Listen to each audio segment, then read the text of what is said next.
Hey, well, good morning, everybody, and thank you for coming to the LGBTQ Cultural Competency Training. Your presenters today are Jerry Thurston and Arian Reed. And we have our sign language interpreter, Sharon Story, and Jennifer Wheeler. So thank you very much for all of you guys are going to give us information today. And just some housekeeping. This meeting is being recorded so people can watch it later. Please keep your microphones on mute unless you have a question. The presenters have said you can unmute yourselves and ask your question. So just be patient and be kind to everybody and don't interrupt them, of course. And I'm Ruth Ann. I'm going to be your facilitator today. I work at the Child Development Center at Fresno City College, and glad you're all here today. So are you guys ready? I'm going to turn it over to our presenters and let them enlighten us. And thank you. Hi, folks. Happy New Year. Welcome back. And thank you to our interpreters. Is it Sharon and Jennifer? Did I get that right? Yeah. Things are a little small on my little laptop here. Just real quickly, I know that our facilitator said not to interrupt. And I don't want to encourage rudeness, of course, but Ariane and I are perfectly fine. It's a little difficult sometimes. If you want to type a question into chat, we'll do our best to watch that and watch for that.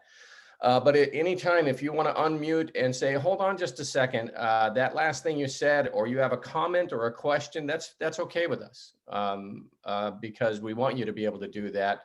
That happens in face-to-face, and we want to recreate that as best we can, just so you know. I'm going to share screen. And then you're going to see a little bit of goofiness here while I clumsily put this together. Welcome to this training. This is the Safe Space Ally training, and you see some contact information right there. So my phone extension right now, there down at the bottom right, is inaccurate. Well, it's accurate, but I'm not on campus right now. Ariane, though, is able to take calls, I believe, at that phone number. Yes, I am. Yeah, and so there you have it. You have the extension. You have our email addresses as well there, and we'll share those again throughout the presentation. Just want to let you know that this hopefully might look a little familiar for those of you who've been on campus for some time. That this purple rainbow ram's horn poster has been up for about 5 years now. Around campus, they have been torn down from time to time, but we keep putting them back up. And this training is known as a Safe Zone program at Fresno City College. And it came out of my sabbatical that I took in the fall of 2014. And then I designed this Safe Zone program that we're calling the Safe Space Ally program for Fresno City College, and then implemented it. I had a few hiccups in spring of 2015. So it actually began in fall of 2015. And we have trained over 400 people, approaching 500, I think. Classified staff, administrators, mostly faculty, student leadership, the ASG, and so forth. And it's designed to make Fresno City College a better place. And Ariane's going to tell you more about what this is. So hi, everyone. My name is Ariane Reed. My pronouns are he, him, his. I am the budget technician in DSPS, and I am also the president of the Allied Staff and Faculty Association here on campus, which is an association that is working to support our LGBTQ staff, faculty, and students across the campus. So what is the Safe Space Ally program? This program is a campus-wide network of people who are we're not experts in what it means to be LGBTQ, but we have all attended this training, so we all have some basic terminology, some basic understanding, and we're all working to make this campus a better place for our LGBTQ students. That's basically what all those words say. This is a voluntary training. It's usually around 2 hours. We actually get a little bit more time than that today, so we can actually take our time, which is not something we get to do very often. So no rushing through this one, surprisingly. And at the end of this training, if you are interested in becoming a certified ally and receiving the highly coveted ally sticker, which identifies you as a LGBTQ ally, and Jerry is holding it up if you can see his video. That's what the sticker looks like. And so if you've seen that around campus, usually stuck onto people's doors or their cubicle walls, etc., that is people trying to let students know that they are someone who is safe for students to come to, particularly LGBTQ students. It identifies you as someone who is someone that they can feel safe with. So we just have a little agreement that you have to complete that basically says that you will be an ally to LGBTQ students, and then you will receive that sticker. And the Okay. sticker also identifies you as a really cool person. Yeah, we think that you're a pretty cool person, and not everybody is down with this kind of stuff. And while some of you here may be like, oh, who would be have a problem with the LGBTQ community on campus, we'll talk more about that. So this is a silent way for people to identify themselves as having some basic understanding of the needs and concerns. And just so you know, this little sticker as well, you can't really see it until I get nice and close, but it has the 6 pillars of Fresno City College's, civility, integrity, and so forth. Okay, so I want to show you as a way to sort of begin more so this picture. I don't know if you recognize this picture. It's an old picture now. I haven't updated the picture. She has aged, but this is a woman named Judy Shepard. And Judy Shepard is the mother of a young man named Matthew Shepard. And if you aren't aware of that story, this was a major national and in a number of ways international news story back in 1998 when Matthew Shepard was a University of Wyoming student, just going to college. I believe he was 22 years old at the time. Small guy, cool guy, funny guy, outgoing guy. And at the time, this is 1998, 22 years ago, he was openly a gay man, and which was a different thing. The country was changing some, but it was a different thing from being an openly gay man in 2021. That said, he went out to go hang out because he was of legal drinking age, and like a regular old university student, he went out to a bar one night. I can't remember if it was January or February. I think it was February of 1998. In Laramie, Wyoming, went out to just blow off some steam like a college student does, and had a few beers and met a couple of guys at the bar. It wasn't an LGBTQ bar or anything like that. It was just some old bar somewhere. And they got to talking to each other, and they were friendly. And he was openly gay. The point being, to quicken this a little bit, they ran out of money. And they said, hey, why don't you come back to our place? They were having a good time. They ran out of money and said, let's keep the party going. And he was like, okay. So they get into the 2 guys whom he met. They get into his truck, and they did not take him to their place to hang out more. What he did not know is that they were extremely homophobic, and they took him out to a remote kind of cattle grazing area outside of town and beat him nearly to death. Then they tied him up to a barbed wire fence that keeps cattle in, tied him to that fence, and left him there for dead. He was so disfigured by the beating that people who were driving by and bicyclists going by the next day didn't recognize him as a human being. They thought he was a scarecrow. And that's where the song from Melissa Etheridge, Scarecrow, comes from. That said, he did cling to life. Bicyclists going by did recognize him as potentially a human being, stopped, and then called the ambulance. He clung to life for 6 days in the hospital, and then because he was very tough, but he did pass away. And his mother, Judy Shepard, we get to her. She decided to do something with her grief instead of only grieve, which is perfectly appropriate. She started speaking out against hate so that no other parent would have to go through something like this again. And she's just a regular gal, but she started getting, interviews in local media and then national media, and started getting speaking engagements. Not a professional speaker, but ended up speaking out and making a real impact. She had a real message that resonated with a lot of people. As such, we fast forward to 2002. She was the one of the keynote speakers, a non-academic keynote speaker at a communication conference. I'm a communication instructor that I attended in Long Beach, California in 2002. And because the theme of the conference was teaching for social justice. And so I went to this thing along with 500 professors and graduate students and so forth. And she spoke for about an hour. It was absolutely wonderful. She did a great job. You could tell she's not an academic, not a professional speaker, but was really impactful. And as is the case with these types of addresses at a conference, there was a question and answer period that they allowed for afterward. And a lot of people, nobody threw academic questions at her.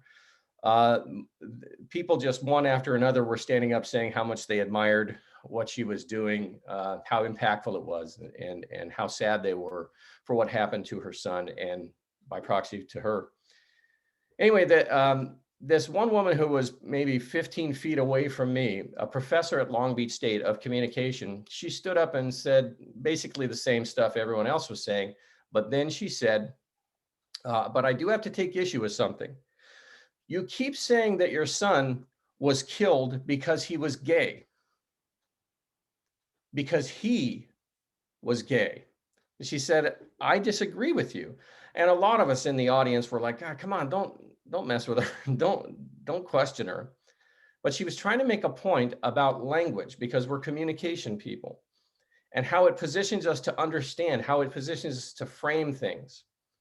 She said, you keep saying he was killed because he was gay, but I disagree. I think the language is inaccurate. It suggests that he was killed because of something about him.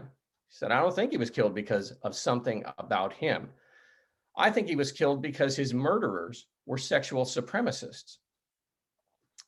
And just like a white supremacist believes that their race is the one true and right, best, superior race, they believed inaccurately that their sexual orientation was the one superior one, and they hated anybody who wasn't like them with regard to sexual orientation. This was really impactful to the people in the audience, all the academics in the audience, including myself. And it's a way to think about people who are not down with LGBTQ equal rights and so forth, and how we frame issues with regard to these types of concerns. So,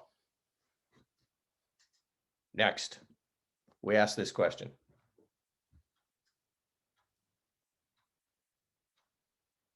Ariane?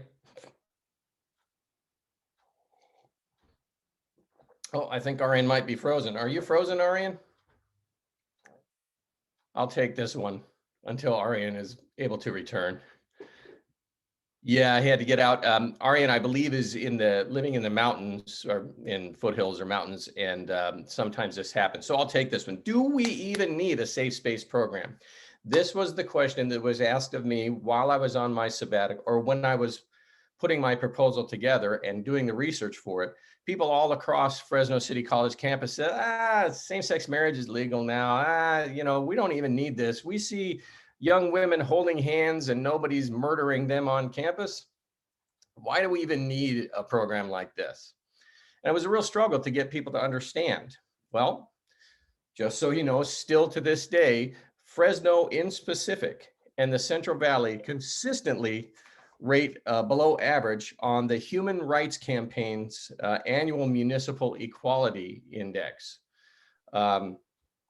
This is an equality index that examines, I believe, the 300 largest cities in the United States for how they treat what it's like to be LGBTQ in that city. Legal issues, bathroom issues, employment issues, all sorts of different issues. And in specific, Fresno and the Central Valley in particular have been called out year after year on that municipal as a problematic area. Do we need a safe space program? It's kind of looking that way. I don't know, Arian, have you returned? Yeah, I'm here. I can't seem to Great. get my video on. I guess Yeah, I'm having Wi-Fi issues. Yeah, I let everybody know that you're up in the mountain area, so Yeah, I'm so far off the grid that they're surprised I actually even receive any Wi-Fi through the phone cable. But anyway, yeah, so thank you, Jerry, for picking up my slide. Yeah, so this municipal equality index really examines everything like local ordinances, equal employment, health insurance, whether employers are offering health insurance to LGBTQ employees as well as regular employees, and so on and so forth. So it looks at a lot of different things, as Jerry said. Also, in the general population, a total of 10% of all kinds of people, all demographics, are LGBTQ. So that's all ages, all ethnicities, etc. But when we look at the newer generations, there's a lot more people who are openly identifying as LGBTQ. For instance, among millennials, about 20% of millennials identify as LGBTQ. That's going to be people aged around 20 to 36 nowadays. And also, if you look at the even younger generation, that's going to be people under the age of 20. Those about 24% of those people identify openly as LGBTQ. And some people look at these figures and ask, why are there more LGBTQ people in the newer generations? My theory is actually that there's not more LGBTQ people necessarily, but more that there's more people who are open and more people who are being raised by families and in environments where they're safe to not only come out to other people as being LGBTQ, but also come out to themselves. That they feel safe enough to recognize that there is something about them that is it is kind of in line with the LGBTQ culture, and that they might be LGBTQ. Right, so we continue this question, do we even need a safe space program at Fresno City College in this modern 2021 time? Of course, we know that there are, you may have heard, especially recently, about a group called the Proud Boys. The Fresno area is host to one of the 4 main Proud Boys groups in the United States of America, and they are extremely homophobic human beings, hate-filled human beings. And so do we need this around here? Yeah, because we actually might have some Proud Boys who attend Fresno City College. The vast majority of students are absolutely wonderful people, but we also have some problems right here in this area. For instance, in the Fresno Bee on October 24th, 2017, there was a story about a Bullard High School student, an openly gay Bullard High School student named Logan Pineda, who was being harassed and attacked both emotionally, psychologically, verbally, and physically, being hit with juice boxes like the thing says, and several other aspects of Logan's life were really, really difficult at Bullard High School, which is less than a mile from where I am sitting right now, where I live. And he just was, it was a terrible time for him. That was 2017. It's very possible that students who were dogging Logan at that time in 2017 are currently attending Fresno City College right now. Do we need a safe space program to help people to understand how to deal with the needs and concerns of the LGBTQ plus community? Yeah, I believe we do.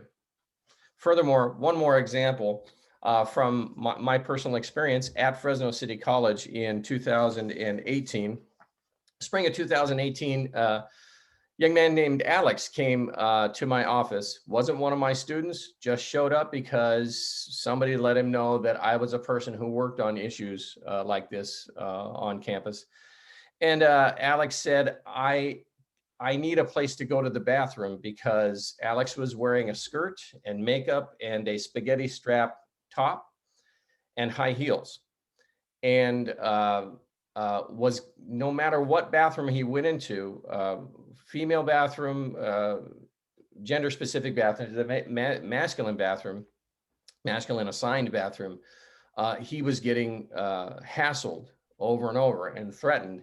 And he said it was worse in the female bathrooms than it was in the male bathrooms, that they were meaner to him and more threatening in those bathrooms. He said, you're supposed to, by law in the state of California, have single-use bathrooms so that a transgender person like me can go to the bathroom without being hassled. It's the law. And this, all of them are locked. And there was a single-use bathroom in the Music Speech building where I'm at, right down the hallway from my office, that was constantly locked. So that day, I put this sign that you're seeing up. I put it up: please stop locking this bathroom from outside. People who are physically challenged and people who are transgender, genderqueer have a legal right to access single-use bathrooms on this campus. And at 7:10 a.m. the next morning when I came in, I looked for that sign because I figured it would have been torn down, but this is what had been done. Just that one part about LGBTQ had been crossed out and ugly things put on it. Do we need a safe space program still at Fresno City College? Arian and I believe that we do.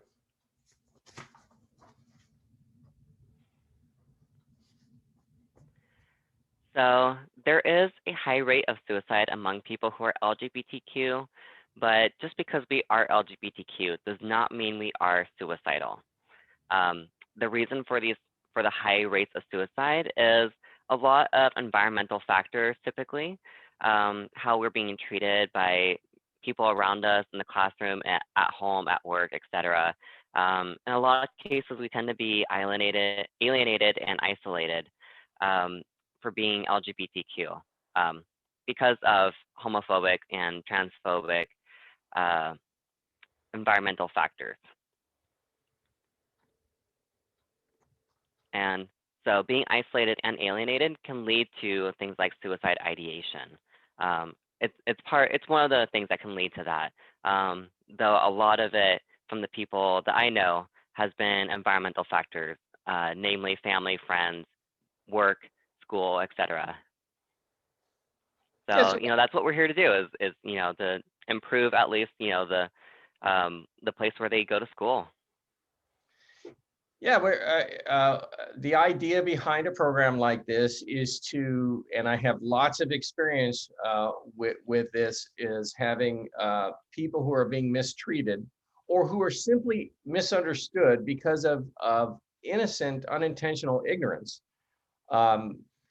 Will say that when they come across somebody who actually understands a little something about them, not some expert, and has resources to help them if they are having some sort of difficulty in their personal life or on campus with a teacher or another student or something, they tend to stay in school rather than drop out. They tend to be more successful, and they tend to get the resources they need that don't lead them down the path toward this very extreme permanent solution to a temporary problem that feels like a permanent problem at the time. So we're thrilled that you're here.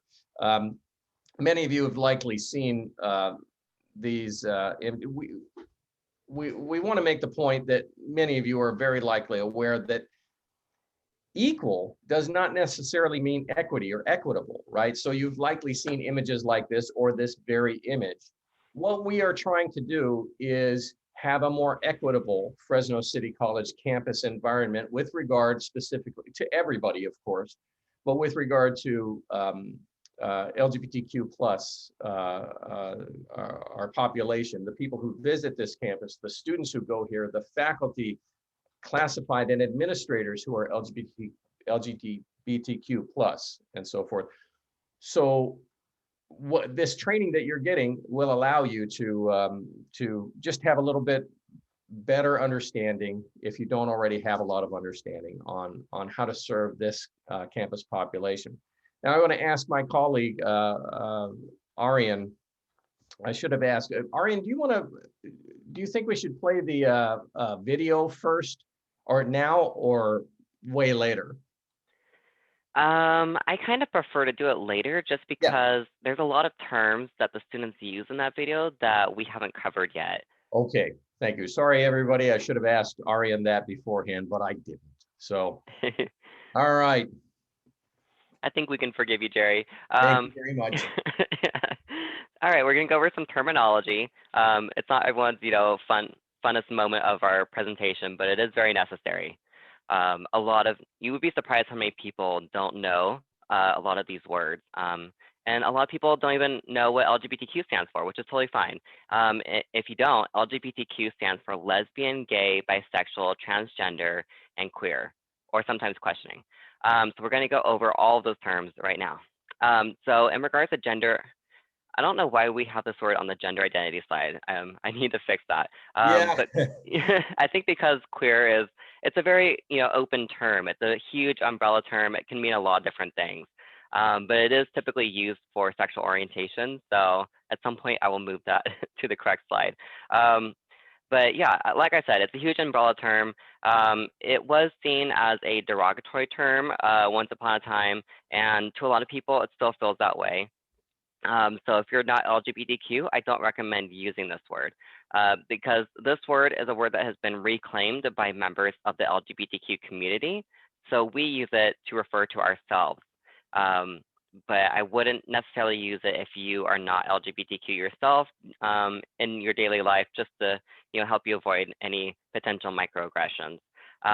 But we use it to indicate that we are someone who is transgressing the culturally imposed norms of heterosexuality and gender traditionalism, which basically means that our gender and or our sexual orientation is, it's a little, this term is intentionally undefined, but basically means that we're not heterosexual or strictly cisgender. And we'll go over to the term cisgender on a different slide. But it basically means that we are some type of LGBTQ person and we are intentionally not defining it. Genderqueer is a little bit more specific than just queer.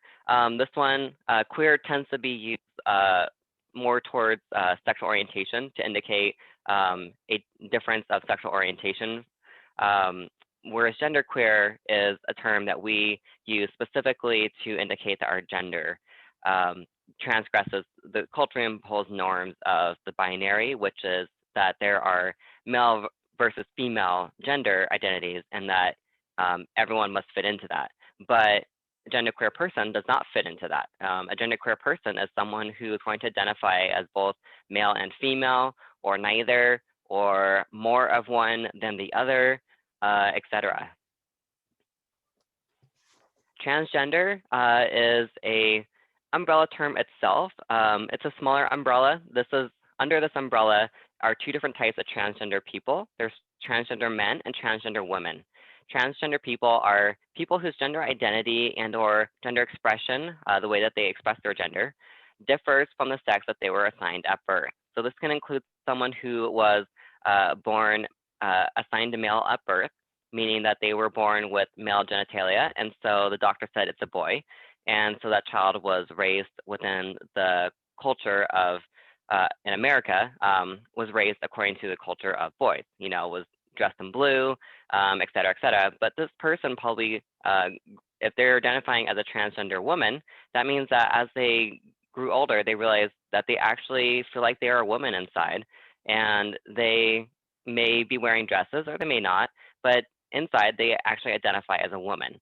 So their gender identity differs from how they were assigned at birth. Cisgender is a very new term. And this term came about because in the trans community, we kept saying things like trans people and non-trans people. And so we finally came up with a more official word than just non-trans people, and that would be cisgender. And this is going to be what a lot of people are. It's someone who feels comfortable with a gender identity and gender expression expectations that were assigned to them based on their biological sex.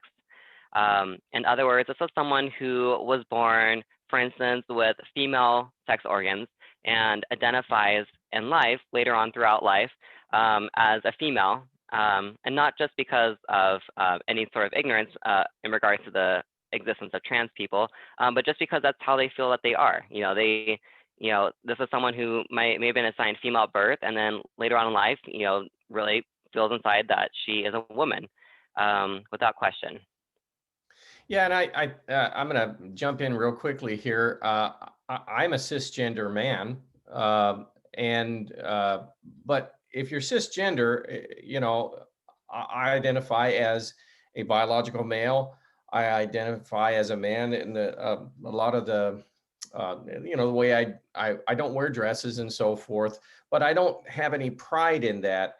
Cisgender isn't it doesn't mean that you don't understand or aren't an ally to the LGBTQ plus community. It simply means that all of those things, I have male sex organs, I dress like society expects and so forth, but it doesn't mean you like trucks and football and guns. Yeah. So, there are plenty of people who are cisgender, but they don't follow the culturally imposed norms of what it means. It's supposed to mean to be a man or a woman. There are plenty of women who never wear dresses, who have short hair, etc., and still identify as women, as cisgender women. Gender is really it's who you feel you are inside. It's whether you feel that you are a woman or a man, and it doesn't have to align with how you dress or your appearance. Agender is a very new term. Agender is someone who feels that they do not conform to any particular gender. This term is not used as much as genderqueer, which is kind of the same thing. Genderqueer is more of an umbrella term, whereas gender is more specific, and specifically means anyone who does not conform to any particular gender. So they do not feel inside that they are a man or a woman, or that they may not even feel like they have a gender. How's everybody doing so far? I don't, because I'm the one who's sharing the PowerPoint slides. I don't have a chat option. Are there any questions in the chat, or does anybody have a question or comment? There's not anything in the chat right now, so Okay. people could unmute themselves and ask questions. Everybody good? Oh, I think I see something. Says doing good, thank you, from Chris Hey, Singer. it's good to hear from you. I see some of your faces. Okay, we'll move on, but jump in anytime. All right, so now we're going to go over sexual orientation. Sexual orientation is your ability to be emotionally and physically attracted to another person. So when people ask, what's the difference between gender and sexual orientation? Gender is who you feel that you are, whether you feel like a man or a woman or neither or both at once. Sexual orientation is going to be about who you are capable of falling in love with, of wanting to spend the rest of your life with, maybe have children with, etc. So the first term we're going to go over is gay. This term is commonly used in regards to men, but it can also be used in regards to women as well. It is anyone who feels that they are emotionally and sexually attracted to someone of the same sex or same gender. So it can be a man who is generally attracted to people who look, appear, and identify as men, and women who are attracted to people who look, appear, and are women. Lesbian is a term that it's the same thing as gay, really, but it's specifically used only to refer to women.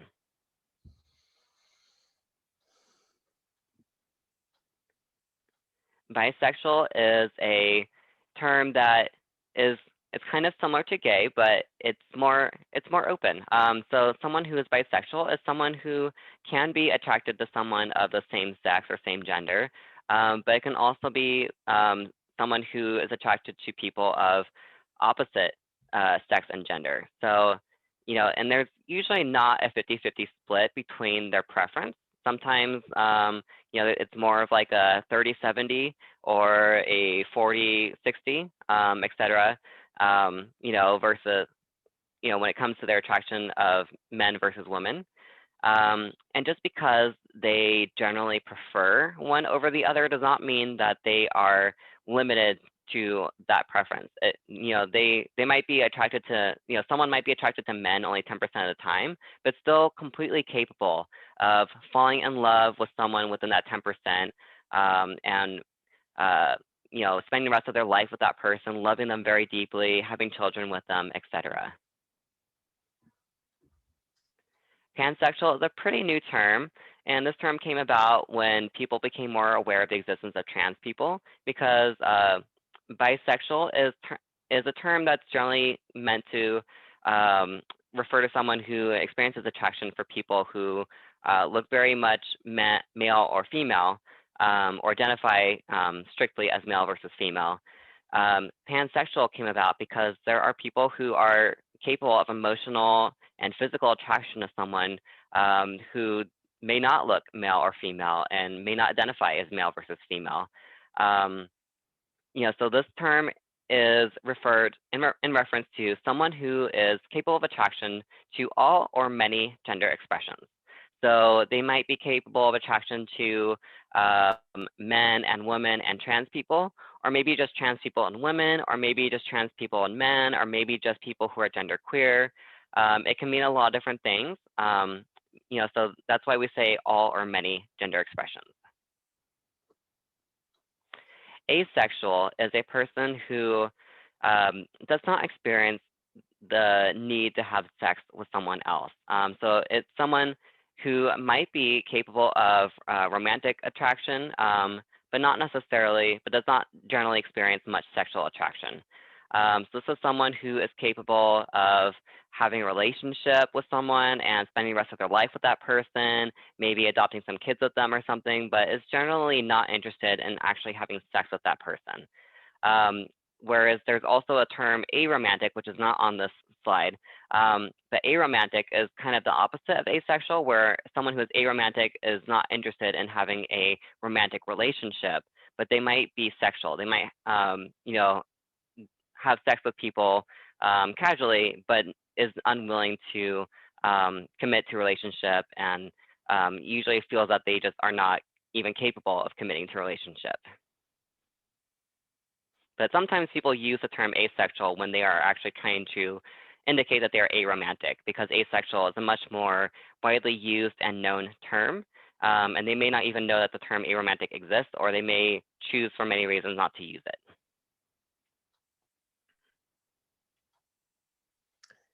Any questions before we move to the next slide? I don't see anything in the chat. Okay. All right. And now. All right. So the genderbread person is here to, this is the first time in a long time we've done this, and he has not been in season. But we're not too far out of season. So genderbread person is here to help us break down all these different terms, because I just threw a lot of terminology at a lot of you, and you might be a little mind boggled, which is totally normal. So genderbread person is, I keep wanting to call them genderbread man. Genderbread person is, so first off, the first thing I want to go over is the very top item, which is gender identity. That is indicating his little rainbow colored brain, because gender identity is who you are. It's whether you feel like you are a man or a woman, which doesn't have to conform to society's expectations of man and woman. You can identify as a man like I do and still like the color pink and still enjoy wearing the occasional dress and just kind of doing whatever you feel like. It doesn't have to mean that you like the color blue and that you like football. Your gender identity is just that innate feeling of I am a man or I am a woman or I am both or I'm sometimes a man but sometimes more of a woman or I just never feel like either of them. That is your gender identity. Your gender expression, that is how you express yourself. So here in America, a female, feminine gender expression would include dresses or wearing pink or wearing clothes that are marketed to women, etc. Whereas a masculine expression would obviously be clothes that are marketed more towards men. It can also mean the way that you act, the way that you behave, the way you sit, the way you walk, the way you speak. It can be how you express your gender. And when people say that gender is a social construct, that's part of the reason why, is because here in America, what we consider to be masculine and feminine might be different elsewhere. In certain parts of Africa, it's the men who are expected to wear dresses and to put on makeup and to be pretty. So it really depends on your region. Biological sex is going to be in reference to your organs. So whether you were born with a penis or a vagina or kind of both, that would be the person who is intersex, is someone who was kind of born with both or who was born with genitalia that does not match the societally expected presentation of a male or female genitals. So it might be someone with a large clitoris or a underdeveloped penis or something like that. Usually they tend to be more male versus female. Usually their genitals kind of represent one more than the other. But sometimes there are people who are born with both a vagina and a penis, or they have a vagina but their ovaries are actually testicles that are inside of them, etc. There's all different ways that people can be born. And so the intersex is someone who was born somewhere in between or whose genitals do not represent what we societally expect of male versus female genitals. It can also refer to your chromosomes, where you were born with XX, XY, XXY, etc. Sexual orientation. This is going to be who you are capable of romantic attraction, being emotionally and physically attracted to someone else, and or I should say. It can mean whether you're heterosexual, bisexual, gay, etc. It's presented, a lot of these things are all presented on these lines, but I haven't yet found a gender-bend person where it's actually represented as, I would say, more like a circle or something, because you can be heterosexual, bisexual, or gay, or you can be pansexual or asexual, and obviously a lot of those terms are not going to fall anywhere on these lines. Things are everything's so much more varied than even this graph here is able to demonstrate to you. But I hope this makes things a little bit clearer. I'm going to check the chat for any questions.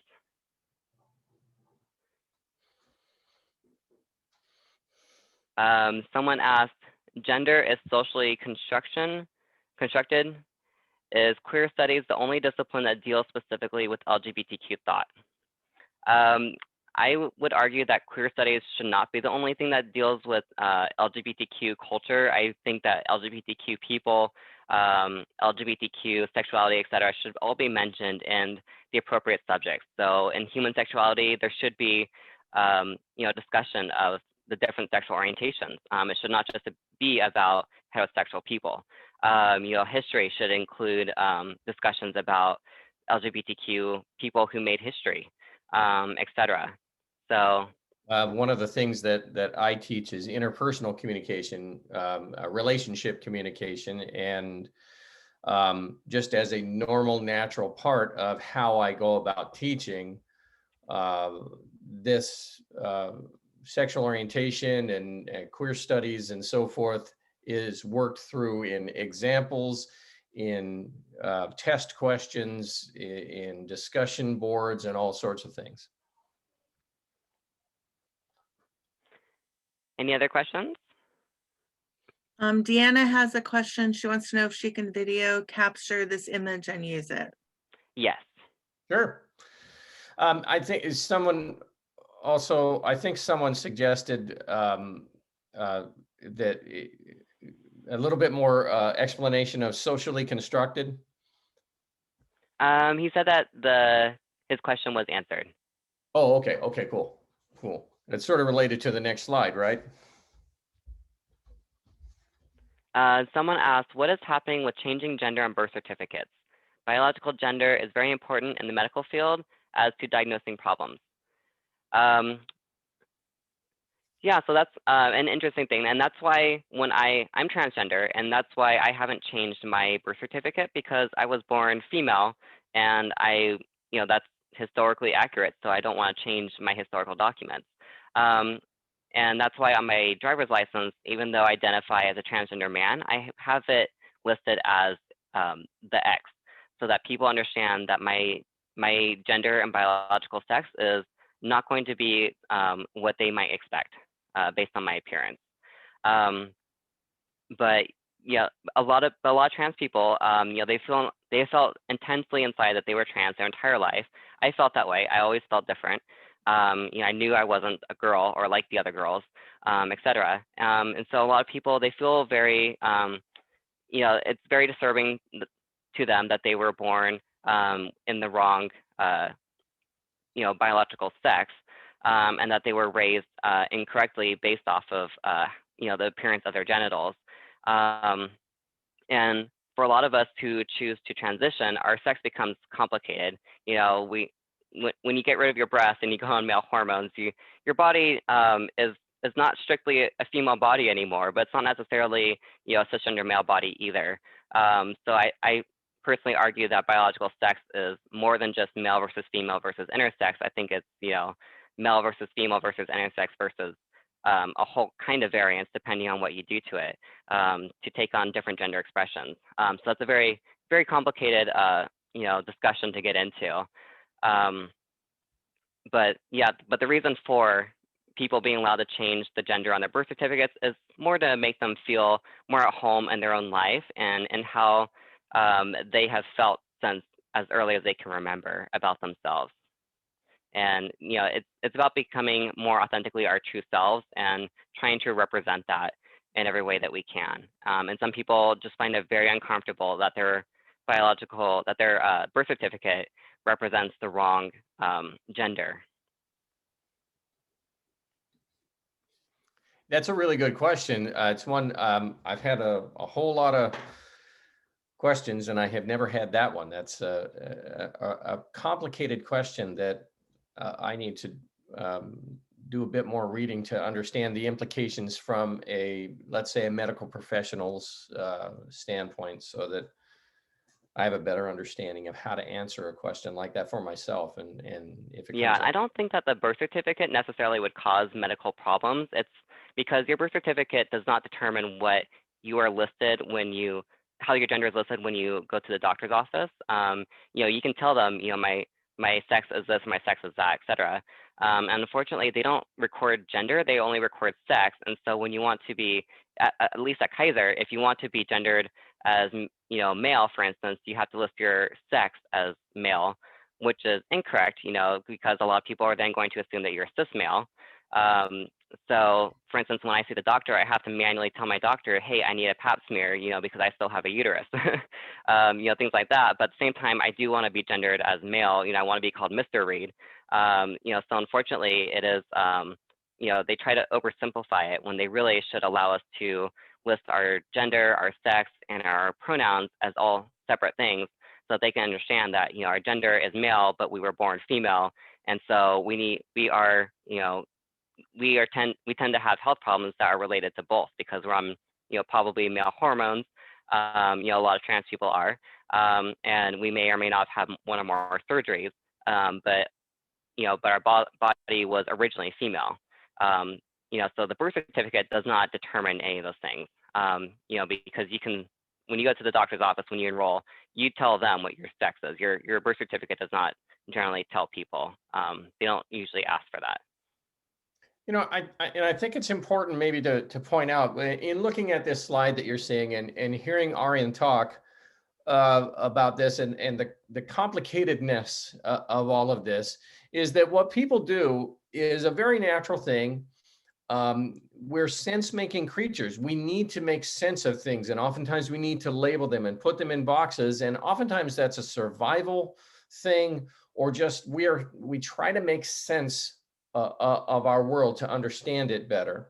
That's perfectly natural. But what happens is that when something is more complicated than we have always been taught it was, or than we thought it was going to be, many times what we'll end up doing is blaming our frustration with, oh, I didn't understand it like I thought. We'll go, no, that's bull. Or we'll get mad at the person who's pointing out that it's more complicated, that it's not just simple like the top of this slide. And I think what a more informed person, I'll say, a more informed person, if not more mature person cognitively, is going to realize that, oh, my frustration is my responsibility. Just because I go, it's so complicated. You want us to put what on the forms? Not just male, female. You want us to put more things on the form. Then we blame the transgender person or the intersex person for that, instead of simply going, oh, okay, this is more complicated than I thought. And so it was never supposed to be that simple in the first place. I think that's an important distinction that I like to make. I see a couple more things in the chat, but I'm not sure.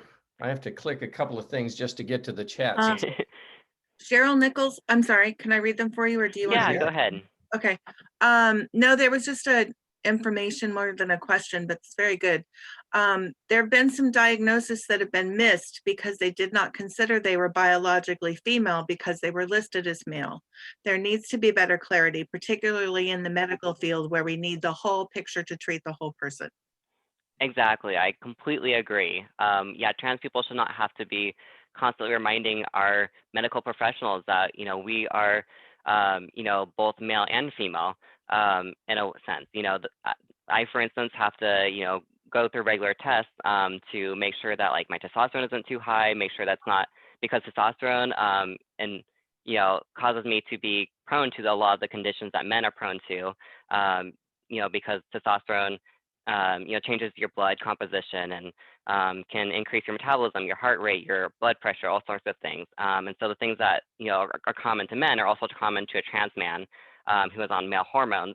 But we also have a uterus, and so we also are, if we still have our breasts, then we should be mammogrammed, et cetera. And unfortunately, when medical offices, try to list us as just male versus female, whichever one we pick, we're going to be screened for preventative stuff for that sex, but not for the other. And we really should be getting screened for both, because we have, we're in that unique area where we're prone to both. So yeah, I totally agree. Okay.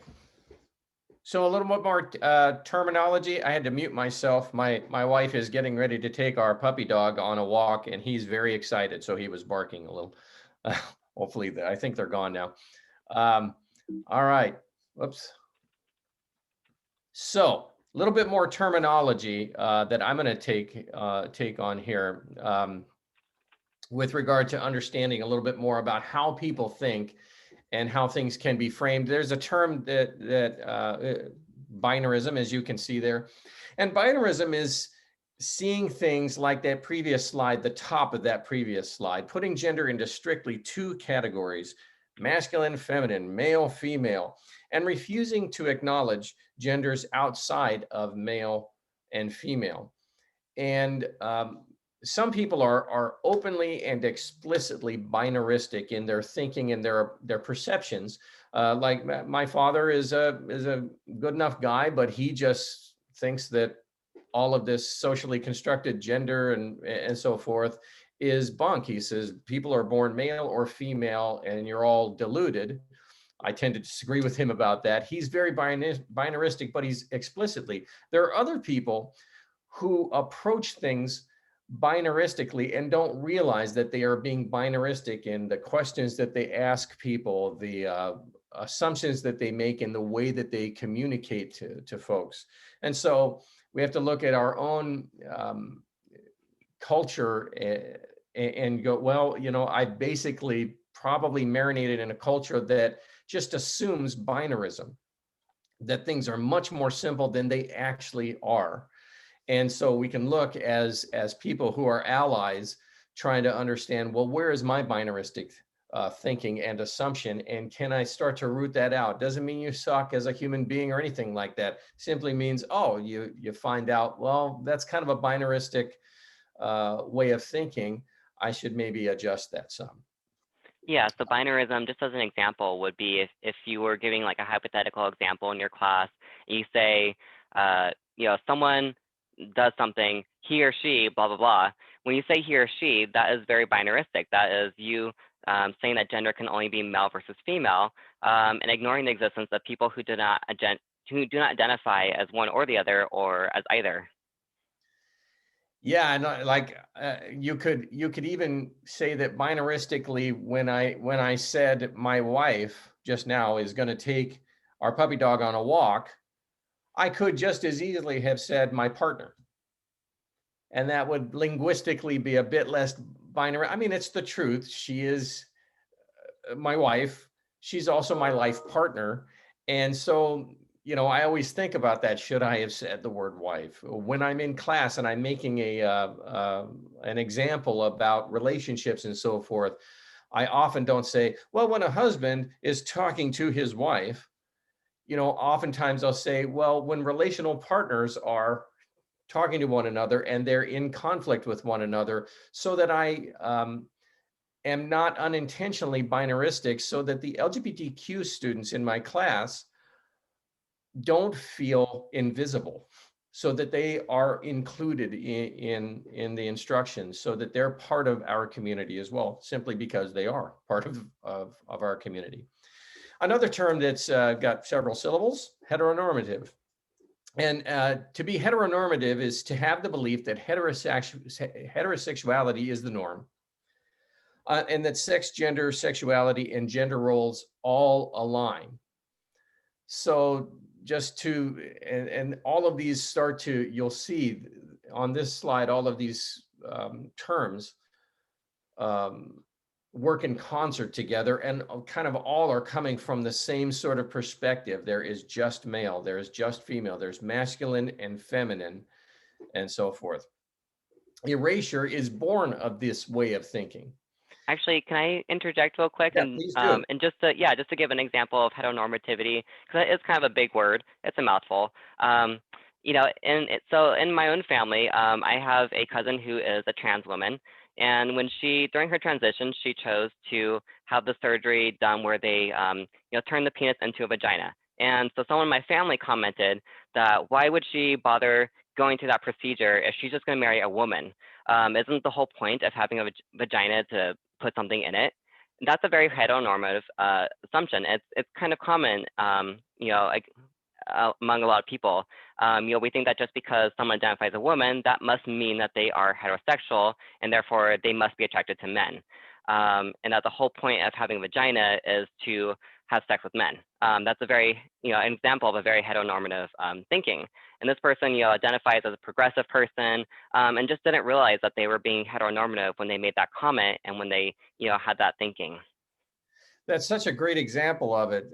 I mean, I have a sister. One of my two sisters is lesbian, born lesbian, but does not practice lesbianism because she is also an extremely religious woman, Christian religion, and she truly believes in the Bible, Romans 1, and several other passages that we call the clobber passages from the Bible. And so she knows that she is lesbian, but she believes that that is not normal and not consistent with what she is commanded by her Lord and Savior to do. So she has never been with a woman. She will not, but she knows that she's lesbian, but she believes that she is an abomination. So that's another kind of extreme form of heteronormativity in an LGBTQ plus person. Another term called erasure is simply ignoring. Like I said, it's born of this way of thinking. It's ignoring the existence of genders and sexualities that are in the middle of the gender sexuality spectrum. And erasure takes a lot of different forms. It's in the form of teachers, let's say, as Arian alluded to earlier, a history professor who's just teaching history and trying to do the best that they can. But if they are talking about some medieval king or general, and they talk about that general's family or that general's female partner, but 2 weeks later, they're talking about some other equally important historically king or general, and they don't talk about something that they know about, which is that that person was gay and had a 35-year relationship with the love of their life who was the same sex as they are, or as they were, then that is erasing that aspect. It's an example of erasure. Or if in their studies, let's say they have a PhD in history, and it was never in any of their textbooks or journal articles or anything that that person actually was gay, except for one really obscure queer studies journal. Well, that is erasure in the entire academic discipline. Okay. Another one is heterosexism. Many of you have probably heard of this term. Heterosexism is merely assuming that everyone is and everyone should be heterosexual, and that heterosexuality is actually superior to other sexualities. So you can see all of these things work together, are coming from a similar world perspective. And then transphobia there are a lot of words that you'll see, but phobia, you're likely aware of that suffix being about usually an irrational fear. And it's a reaction of fear, loathing, and discriminatory behavior toward treatment of people whose identity or gender presentation or perceived gender identity and so forth doesn't match the societally accepted way and the sex that they were assigned at birth. And I think it's important to look at that very last part, the sex that they were assigned at birth, and understanding that some people, some babies who are born get assigned a sex. They may have an underdeveloped penis and a vulva, and right there in the delivery room, the parents, if they're aware of it, and the medical people may make a decision right now. Well, the vulva is fully formed. There's a sort of a penis. So what we're going to do is make some slices, and we're going to call this baby a girl, and those things occur. That can be an aspect of transphobia as well. Arian, do you have anything to say about this slide? Yeah, and transphobia, as you can see in the description, it says it also applies with people whose perceived gender or gender identity does not match the societally accepted way. So this can also be something that is perpetrated against someone who is actually a cisgender woman, but who just happens to have a very masculine appearance, in her body, in her dress, etc., and comes off looking very androgynous. And so this can be so this is also to describe the kind of treatment that someone like that would receive, someone who is actually cisgender, but just because of her appearance, her perceived gender or gender identity is being, treated transphobically. Yeah, and because of the work that I don't know if I could ever, I'm a heterosexual white male living in America. Some people have described me as having won the ovarian lottery. I simply get treated better than other people because of something that I have not earned at all, and it is wrong. And it's one of the reasons that I do this kind of work. But that said, I don't think I can fall into the transphobia thing, but I'm a cisgender man who I have had a noose hung on the door of my home because I had named, this was back in Visalia back in the 1990s when I was a waiter going to college. And the woman next door strongly believed that I and my male roommate were gay men, and she hated them. and she hung a noose on our door, and there was a whole police incident and so forth. They simply perceived our gender identity or sexual orientation as something that it simply wasn't, and there was no convincing her. There's all sorts of ways.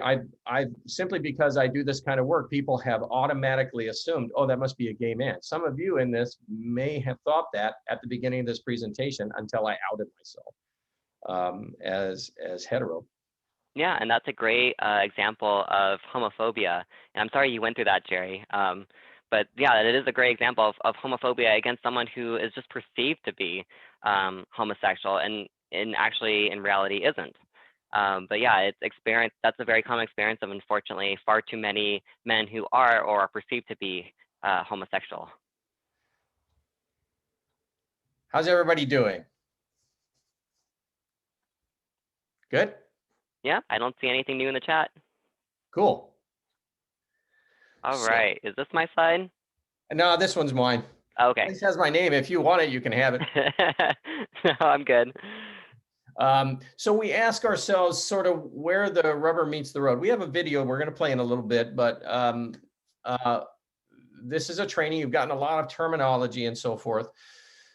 But we ask ourselves, well, what is an ally? What is a safe space ally? An ally to the queer community, the LGBTQ plus community. And there's several words, but essentially it's someone who confronts heterosexism, homophobia, transphobia, biphobia, heterosexual privilege in themselves first, who understands that we have marinated in a society that is binaristic, that in an erasure society, a transphobic society, in so many different ways, some more extreme than others in terms of your childhood, your upbringing, or whatever it happens to be. So an ally first looks at themselves and go, well, where am I homophobic? What are my transphobic assumptions when I perceive that someone with whom I work, or in the grocery store, I'm standing in line and I perceive, well, I think that is a transgender man right there.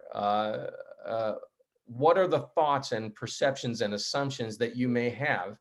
The first thing an ally does is look at themselves and start to understand those things a little bit better in themselves and where they came from, because they care about the well-being of their fellow totally equal community members, the LGBTQ plus community.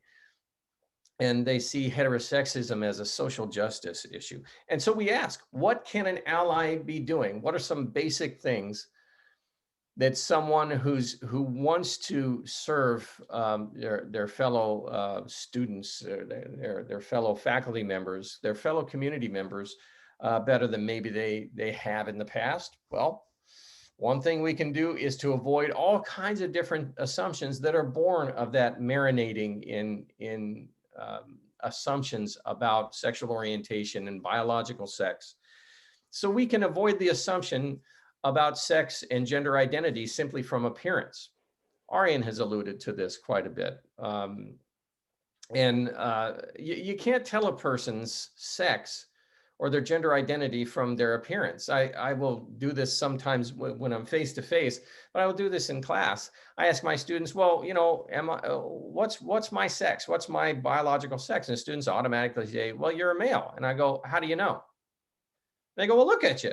It's like, you can't see my goodies and you're never gonna. But you don't know what's going on in my pants. You don't know what's going on inside of my body, what chromosomal makeup I have and so forth. You can assume, but you don't know, do you?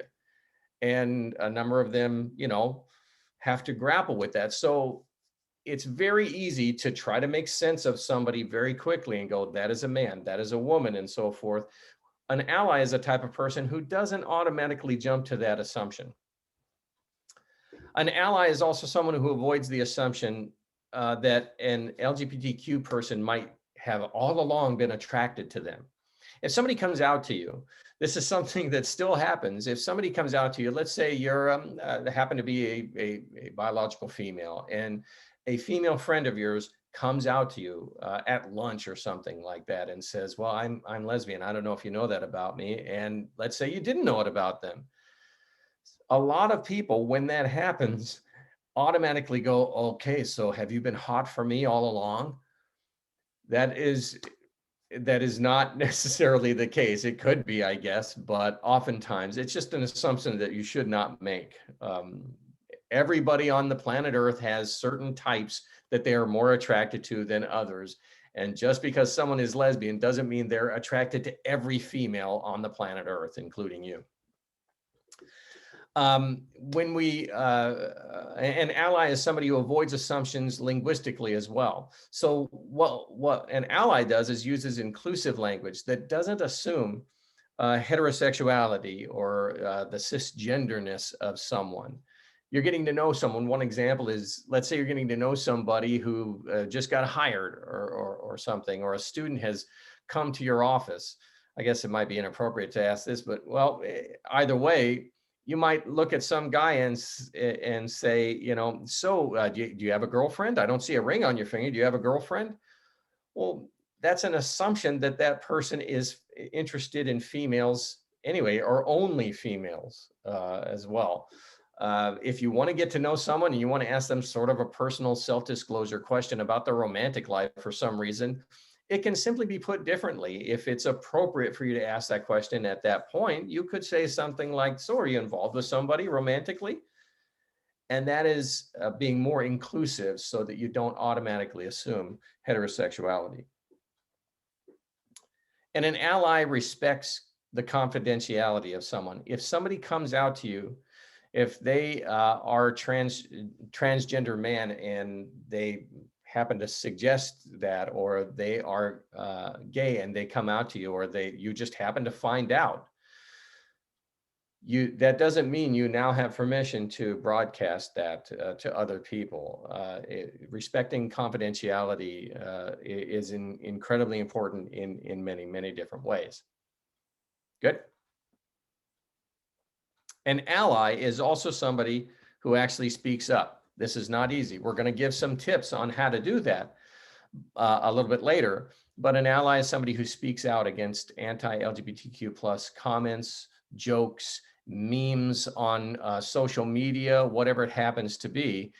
It's not easy, but we are the type of people who in that moment where your aunt at Thanksgiving says something that's really homophobic, and you have to decide, okay, am I gonna say something, or am I not gonna say something? How do I speak up? An ally speaks up. They go ahead and deal with their own discomfort, or they send in a comment to a person who's put something that's transphobic on social media and say, hey, that's not cool with me.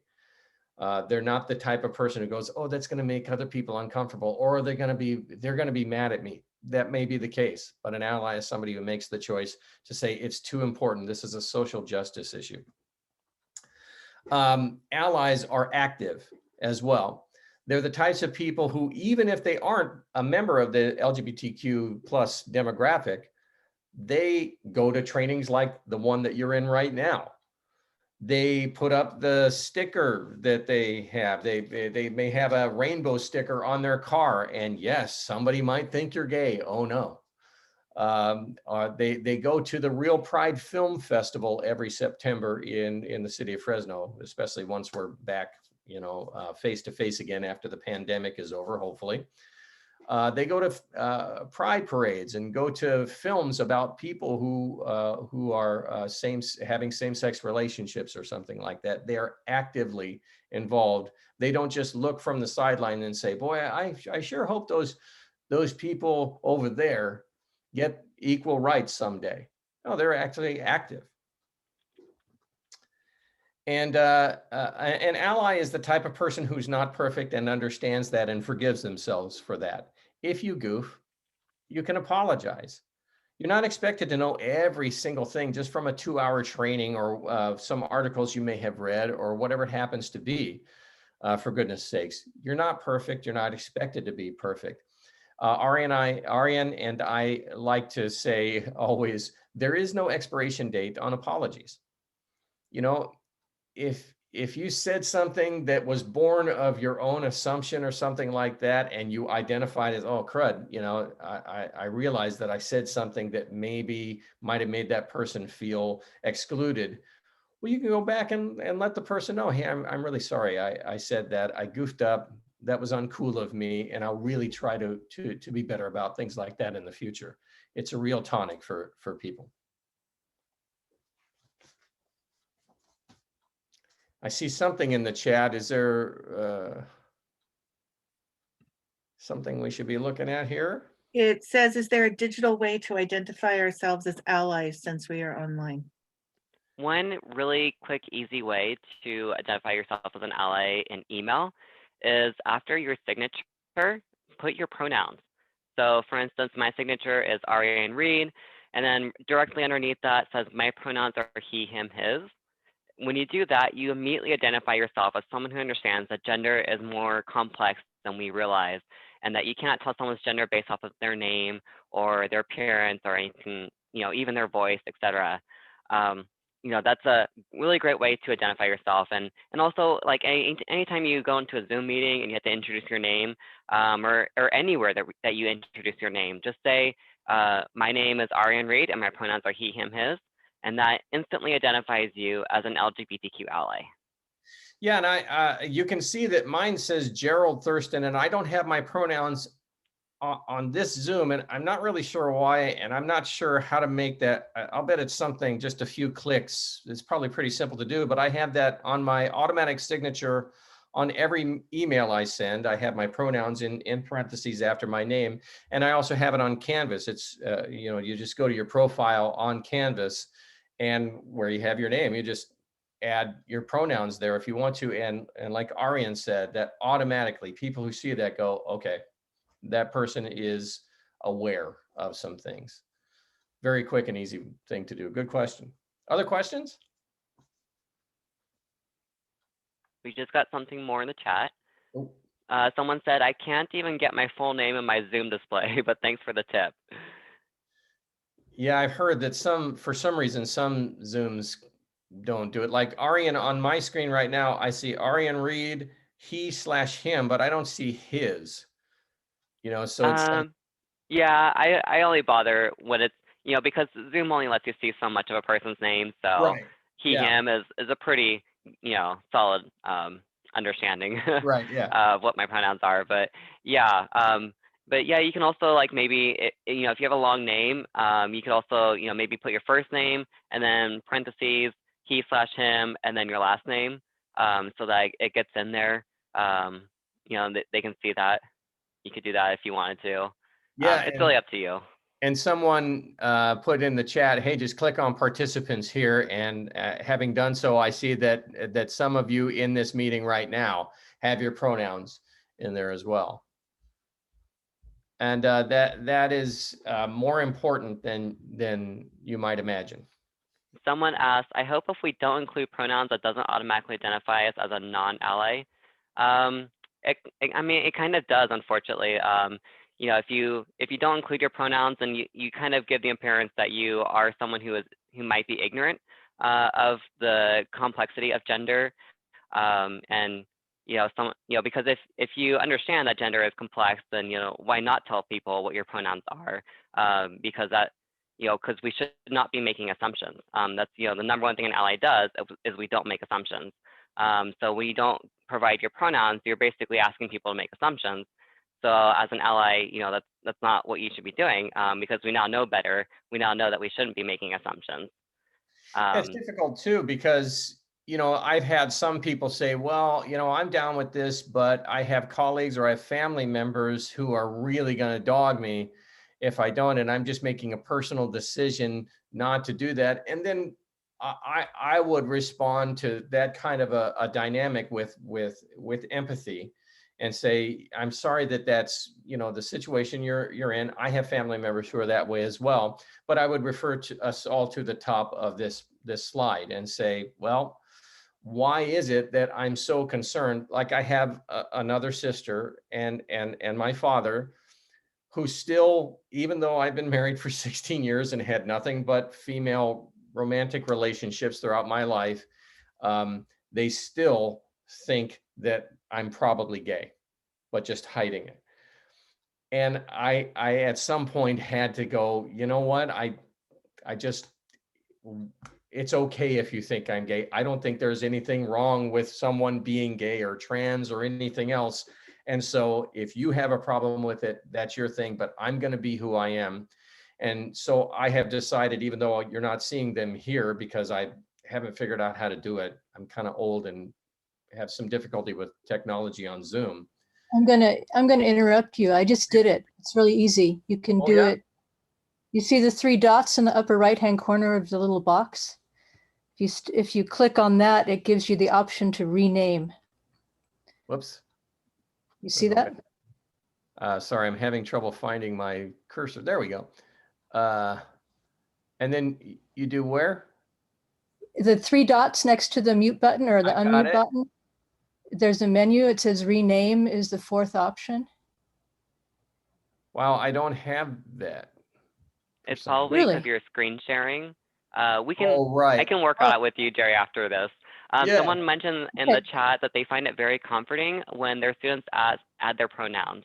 That way they don't make assumptions. And I think they may not fall into binary terms. Yeah, so yeah, another great way as a teacher, sorry, I'm classified staff, so I sometimes forget what an instructor can do to demonstrate your allyship. But yeah, as an instructor, I would definitely ask all my students to not only introduce their names, but also their pronouns. Like whenever you ask the class to go around and introduce themselves, ask them to also make sure that they introduce their pronouns. And if you're doing it on Canvas, for instance, one of my members of my association had her students introduce themselves, say a little bit about themselves on Canvas, and and make sure to introduce their names with their pronouns. And just just remembering to ask students to provide their pronouns made all the LGBTQ students immediately reach out to her and tell her how much safer they now feel in her class. That she would ask people to provide their pronouns. It instantly made her identifiable as an ally to them. And they all felt so much more comfortable in her class when they knew from the very start of class that she is an ally to that community. Good stuff. Okay, we're approaching 9:30, so I'm going to go to the next slide. Keep those questions coming when you need. Oops. There we go. This one is, Arian, this is your slide, and it's for some reason, I do not know why right now, but it's slightly out of order. I think that's my fault. I think I updated it and I didn't check the animation properties. But No yeah, worries. Oh no, yeah, it may not be out of order. I think it's in order. Okay, go ahead. Well, all the slides I worked on, I messed up. But yeah, so the number one thing to being a trans ally, or to being an ally to any human being really, is to avoid making assumptions. So to be a trans ally, you should avoid making assumptions about whether a person is trans and what their sexual orientation is. You don't need to know anything about a person's gender or their sexual orientation to treat them with just kindness, respect, and civility. All you need to know is their name and their pronouns. So when you see someone and you don't know, is this a man or a woman? You don't need to know. You just need to, if you're using gender inclusive language, which means, instead of calling people ma'am or sir, just calling them friend or, fellow minions or, whatever you feel is most appropriate. I tend to just call people friends. Hi friend, goodbye friend, etc. When you already are using gender inclusive language, then you really don't need to know a person's gender. Also, use the name, the pronoun, and the term that the person uses to identify themselves. So if they identify with female pronouns, she, her, hers, use those pronouns for that person. If that person, if you're, if colleague and Canvas and your roster have the name John, but that person tells you, actually, my name is Ashley, then use that name. Use Ashley. If that person tells you, I am a trans woman, but that person, looks very masculine, still call that person a trans woman or just a woman. Use the term that the person identifies with, the pronouns and the names, etc. Don't try to make any assumptions on their behalf about what you think they might be, what you think the correct pronouns are, etc. This isn't about you. We don't have the right to determine someone else's identity. So we have to use whatever they self-identify with. And if you don't know what they identify with, then just ask them. And if you're just going to ask a trans person, then do so privately so you're not accidentally outing them as trans. But in general, I like to just make a blanket policy of asking everyone what their pronouns are. And I see something in the chat. Oh, I'm yeah. sorry, Jerry, go ahead. Well, I was just going to add something that I haven't said in these trainings before, but it occurs to me to say that I've had, as a faculty member, I've been at City College full-time for 18 years. And I had a student, years and years ago when I was pretty early in my full-time career, who was female and had what we associate as a feminine sounding name and dressed feminine according to people's perceptions of what that is and all of that, and didn't think much about it. A wonderful student, did a wonderful job, and then started getting active in the LGBTQ community at Fresno City College in a Gay Straight Alliance club that I used to be a co-advisor for. And that person over time transitioned. And when that person let me know that they no longer wanted to be called this previous name and no longer associated themselves with those feminine pronouns, it offered me an opportunity to go to, I could have been like, what the hell, what?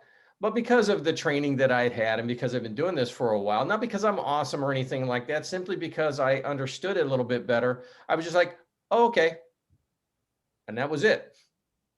And, so it doesn't have to be a big, really? You go by he, him, his? I never knew, or something like that. It can simply be, now you know that things are more complicated than we've been taught. Yeah, and being trans is very awkward. So just, ripping it off like a Band-Aid and just being like, yeah, sure, okay. And just going on with the rest of your day is really the best thing you can do, unless you think that person needs specific support from you specifically. But in general, like when I was trans, I had to come out to everyone. It got kind of tiring and it was kind of awkward. And I preferred it when people were just like, okay, sure. And I got to continue on with my day. But anyway, there's also something in the chat. Someone said, is there a good honorific that is more formal, like sir or ma'am? Friend is casual, and sometimes you want to show respect. That is a great question.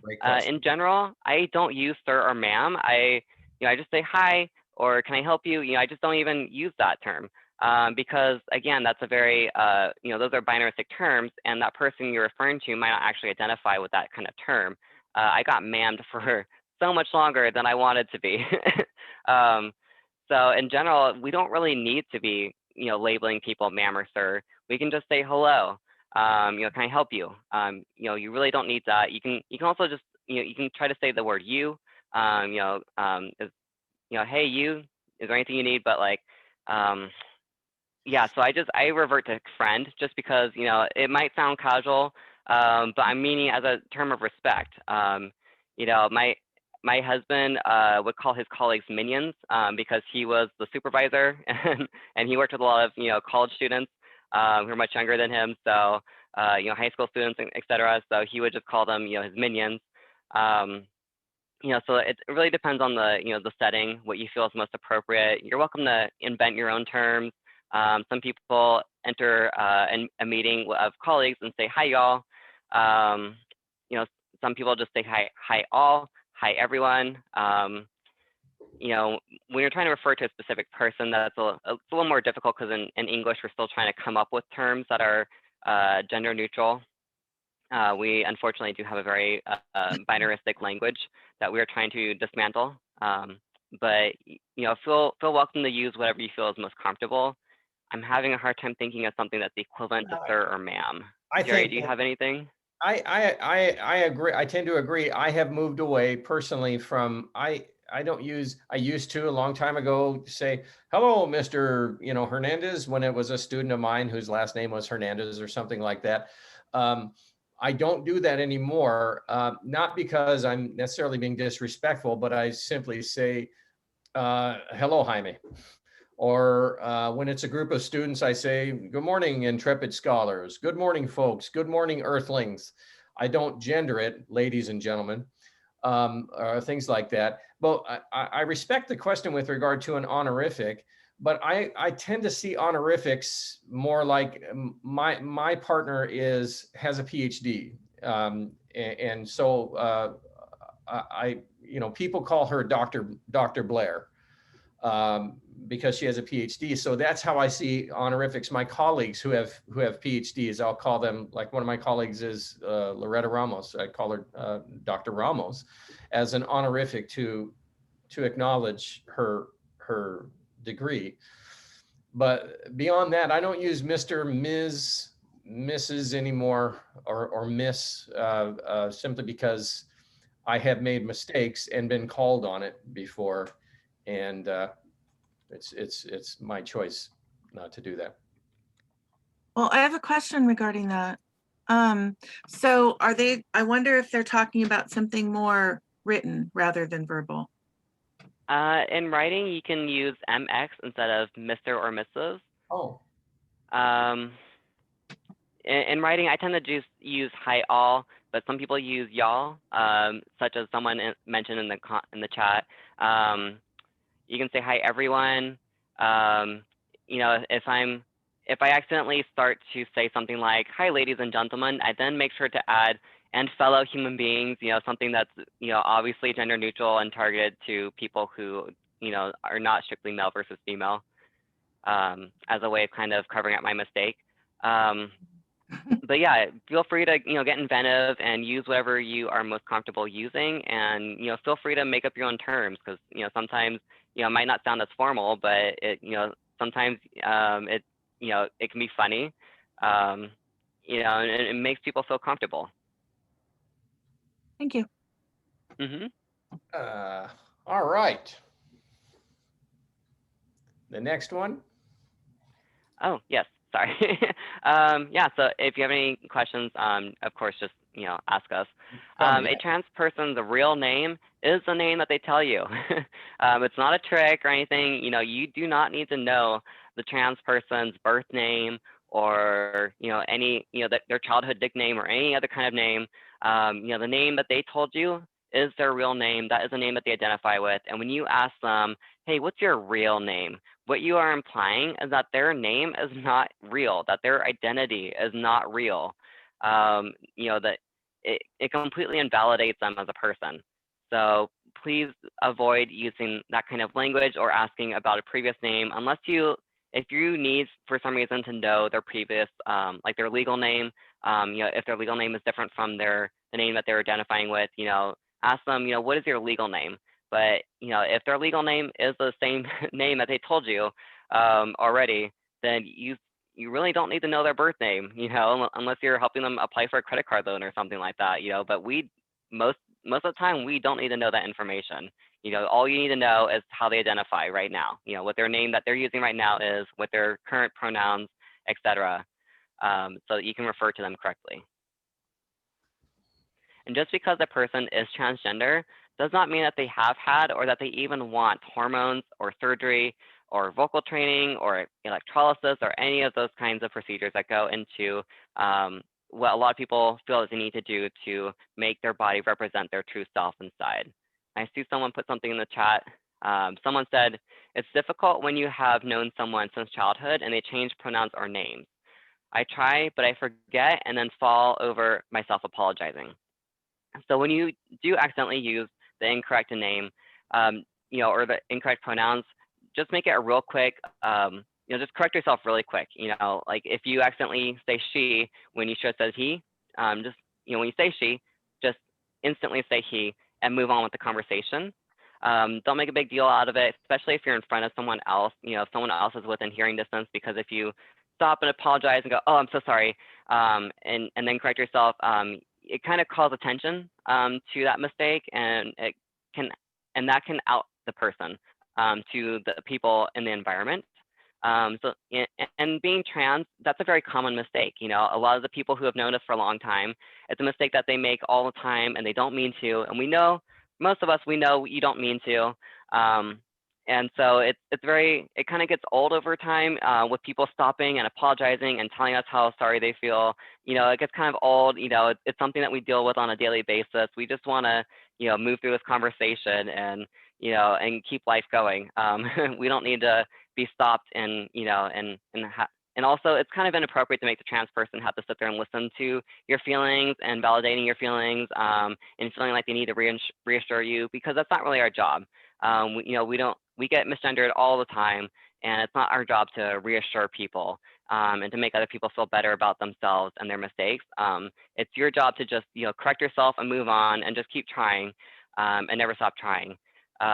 So yeah, when you make a mistake, please do not spend too much time telling the trans person all about how you really care about them, and you don't mean to be making this mistake, and you don't need to carry on about it. And we really don't want to have to sit there and hold your hand through that either. So just make it a quick apology, and just not even apologize really. Just say just correct yourself and just move on.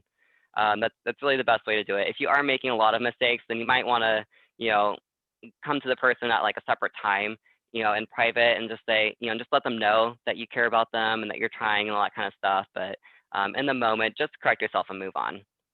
Yeah, usually if and when I have done that, which I've definitely done that from time to time, I do a quick, "Oh, my bad," and then move on. And usually I try to make some real eye contact with the person, "My bad."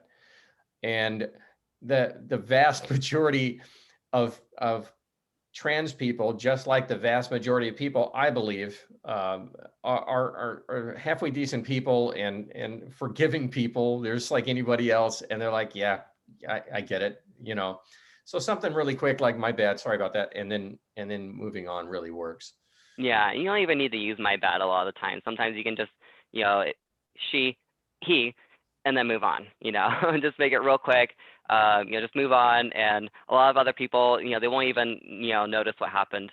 But yeah, so yeah, try to avoid any assumptions about whether or not people want or have had, hormone surgery, et cetera, because there's a lot of trans people who do go through with hormones and maybe one surgery or maybe no surgery, sometimes multiple surgeries. There's not one surgery. A lot of people tend to think that there's one surgery and just magically theturns you into completely functional biological male, but that doesn't happen. There's a lot of different surgeries that are out there, and there's a good number of trans people who don't go through any of these things. I think about 20% or so don't do any sort of hormones or surgery.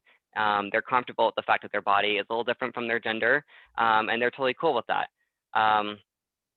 And also by law, a person who is transgender can use the restroom that they identify with without any form of harassment. That is through Title IX, and I believe that is still in effect here in California, even though Trump recently removed the federal protections. So federally, students are not protected in their restroom. Trans students are not protected when they use the restroom per federal laws. But fortunately, here in California, we also have a state law that protects trans students, and thankfully that is still in effect. But unfortunately, in other parts of the country, there are unfortunately thousands of trans students who now are not protected when they use the restroom. But here in California, they are allowed to. So, if you encounter someone in the restroom who doesn't seem to match your gender expression, your gender identity, it's really not up to us to try to assume someone else's gender and to harass them in the restroom for it. And it's related to, the heading of this slide is tips for being a trans ally. So this is related to that previous slide, speaking up. An ally is someone who, if they see someone dogging somebody, even subtly, in a bathroom or anywhere else, an ally is the type of person who will speak up and say, no, not here, safely, you know, not threateningly and all of that, but an ally is someone who doesn't let that slide, but who will actually advocate for the health and safety of the transgender person. And if All you right. have any, if you have any more questions about trans people or how to be a trans ally, I have a trans ally presentation today at 2:30. So you're all welcome to come to that one as well. I go into much more depth on that one about, you know, what it really means to be trans and about heteronormative bias, unconscious bias, et cetera. So if you feel like you could still use some more, you know, some more knowledge on the subject, feel free to attend that training. I'm doing that today at 2:30, and then I also do it regularly, at least once a semester as well, in general. Okay, so now is the time when I think is a good time for us to watch a very important video. This is about 10 and a half, 11 minutes in length, and it's from the Chronicle of Higher Education.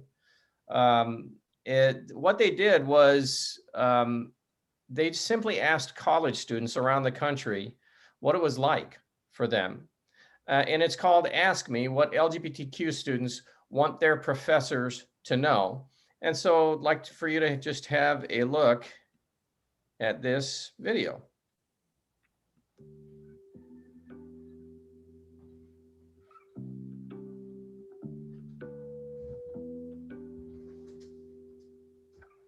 Everyday struggle and Jerry, can you turn on the captions?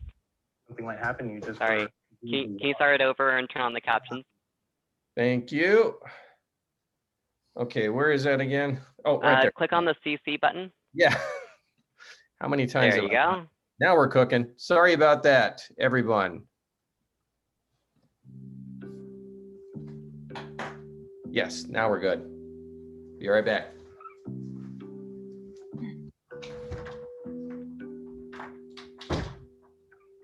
everyday struggle and think you might get attacked or something might happen to you just for being who you are.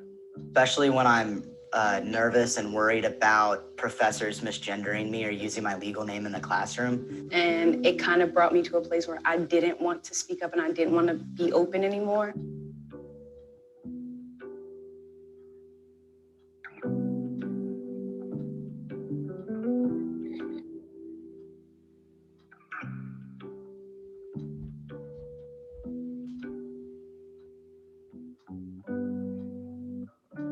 It's a big box to unpack. I identify as gender fluid. Queer or pansexual. Queer trans man who is also Christian identified and white. I identify as a dom or masculine of centered. A trans male. Pronouns are she, her, or kid, at which I made that up with 2 Ds. I've chosen masculine for the time being. I'm trying it out. Poly, pansexual, transsexual, gender fluid. I prefer they, them, their pronouns. I use he, him, his pronouns. I am gender fluid. I identify as a queer, genderqueer, or non-binary trans person. Her, her, and hers, they, them, and theirs. Genderqueer, pansexual. It's pansexual, and I'm also a trans man. A lesbian. A gay man. And I am a non-binary trans woman of color. FTM, so I do identify as male, but I am transgender. And then I am also asexual, probably aromantic on that scale.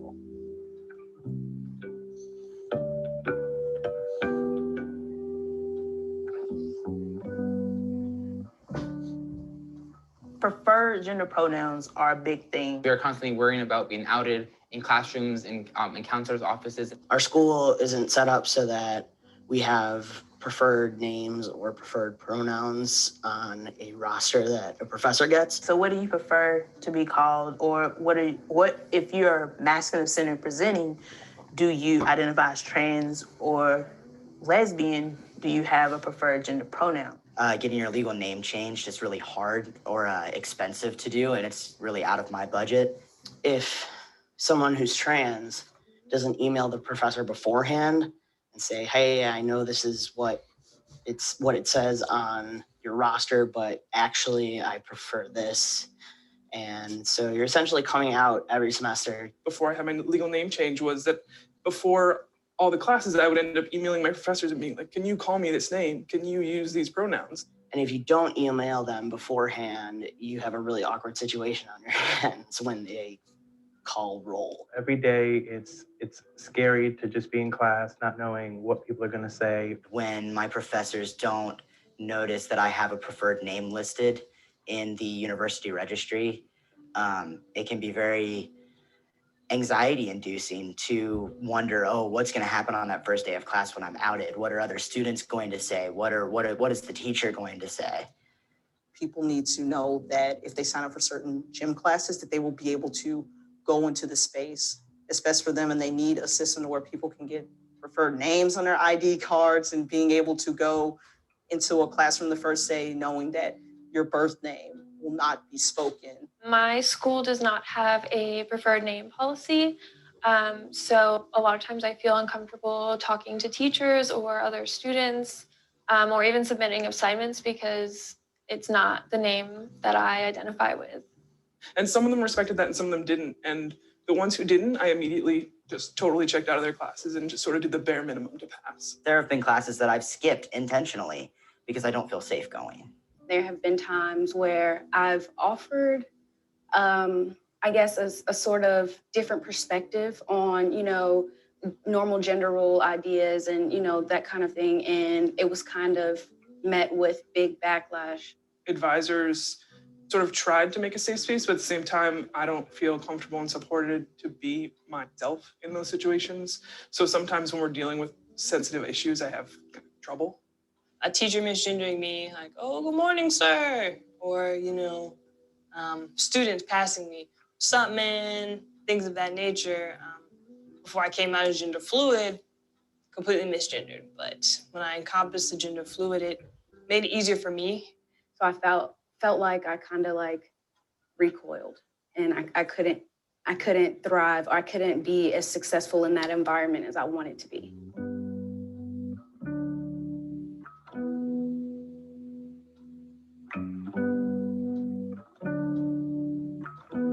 There are instances where I feel unsafe, mostly because they're unmonitored or it's just not very populated.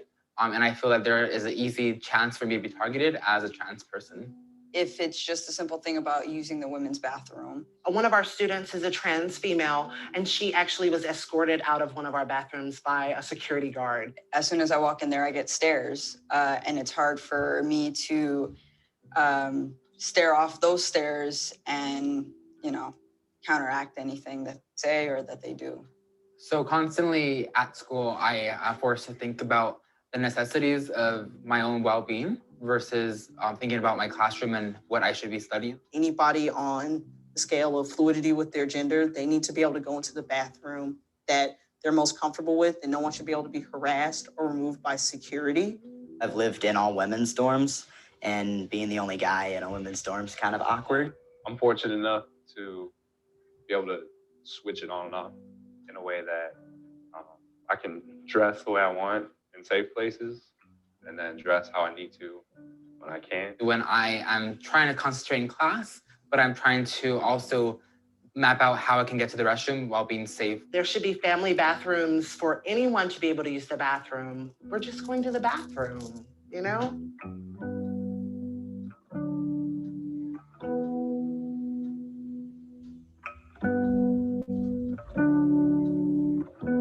There's a lot that needs to go into my campus. A lot of more acceptance. Housing has not made much progress. I've created an entire proposal. Always feel uncomfortable in spaces where people start mentioning how they date and they have sex, not because they're being, prejudiced against me, but because it's something I don't understand. The person that I was communicating with no longer works there, and they haven't filled the position, and they told me just to basically wait until they could fill the position. I wish HBCUs were more open to supporting or having resources for LGBTQ folk. Being in the Bible Belt is something that honestly affects me because I am a religious person, but I also support gay rights 100%. During gender studies, they try to get some of us, me included, that are a part of the LGBTQIA community to sometimes even speak out and try to teach the other students. I feel that this is wrong. Why should we ask students to tell their personal experiences? It's just ignorance, it's just a lack of information flowing because they don't have a resource center. You know, once people leave, you know, it's like as if we were never there. You know, once the advisors leave that actually direct our community, it dies out. Like nobody's there to pick it up and say, okay, let me just keep on going with this.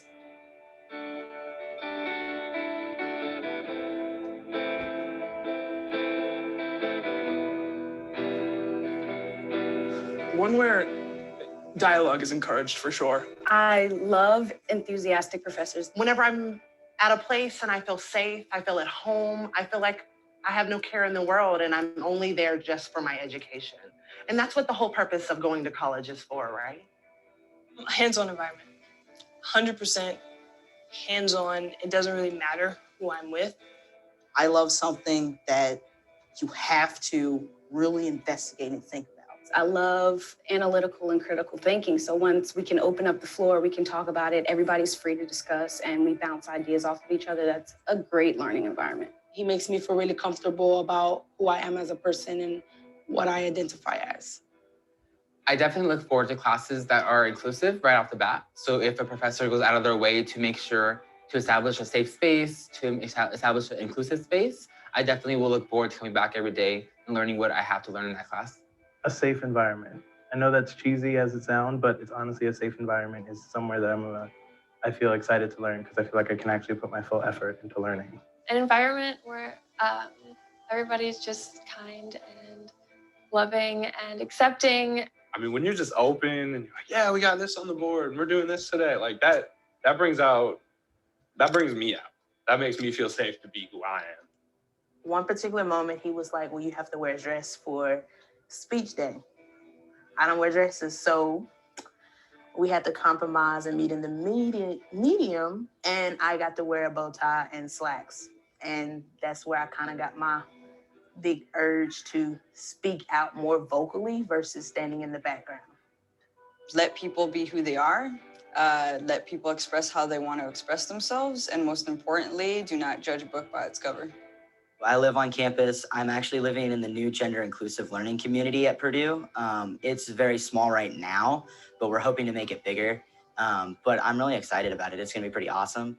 An environment where I feel supported and where I feel like I can grow and be nurtured and be validated in all aspects of my identity. Allowing us to tell you who we are makes us feel safe as students. It makes us feel like we can learn in your classroom. It makes us feel like we can come to class. Have a peek inside of the way the world works for us and let them know that we are a part and, you know, we're not separate, we're here.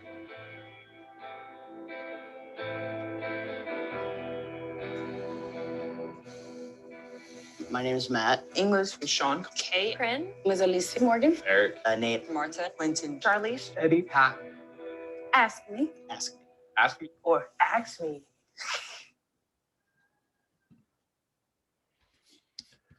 All right, I'm gonna get back to my other screen here from where we were and come back to this. Do you have thoughts on what you've just seen? Comments, questions? I can't believe the professor told us he had to wear a dress for a speech. That's insane. It's a Yeah. thing. I am a communication instructor that we used to call us speech instructors. And I took my first Speech 1 public speaking class in 1982. That's how old I am, at a community college. And I'm a poor boy from Southern California. And they told the instructor said, for every speech, you need to bring your Sunday best. You need to be dressed completely up. So socioeconomically, this excluded me. I didn't have any shiny shoes. I didn't have a blazer. He said, gentlemen, you will wear a tie, you will wear a blazer or a full-on suit for every speech that you give. And I had no resources whatsoever. So a message like that in this video resonates with me socioeconomically, but on a different level with regard to a person's identity and so forth. Yeah, it's people still do things like that. There's still communication instructors who require their students to dress up and to dress, regardless. Yeah, and to tell, that, and to say that, female students have to wear a dress and men have to wear tuxes is an example of heteronormative, of a heteronormative microaggression. Someone in the chat said, it was great. What is LGBTQIA? Okay, so LGBTQ, like I said before, is lesbian, gay, bisexual, transgender, and then queer or questioning. The I, when there is an I included at the end of that, the I stands for intersex. When there is an A, when there's only one A included at the end, it's usually in reference to asexual. Sometimes there's more than one A, and that can be referencing agender and also ally. So because allies are a part of our community, because allies care about the LGBTQ community and are hurt by anti-LGBTQ comments and behavior, et cetera, just like the rest of us. They find that disturbing as well. We're really all, one community, basically. So when you see something that's really long, like LGBTQIA or I2A or I3A or whatever, what they're trying to indicate is that they are being inclusive also of allies. In general, I think almost every LGBTQ association or reference is intended to be inclusive of people who are allies as well, when they're being very general.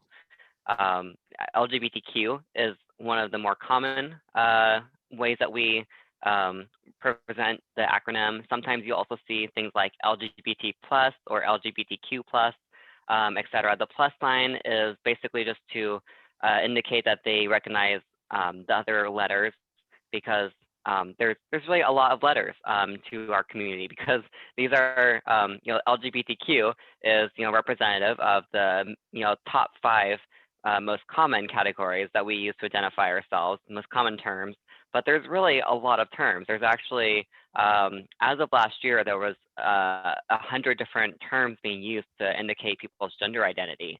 The year before that, kids were using 200 terms.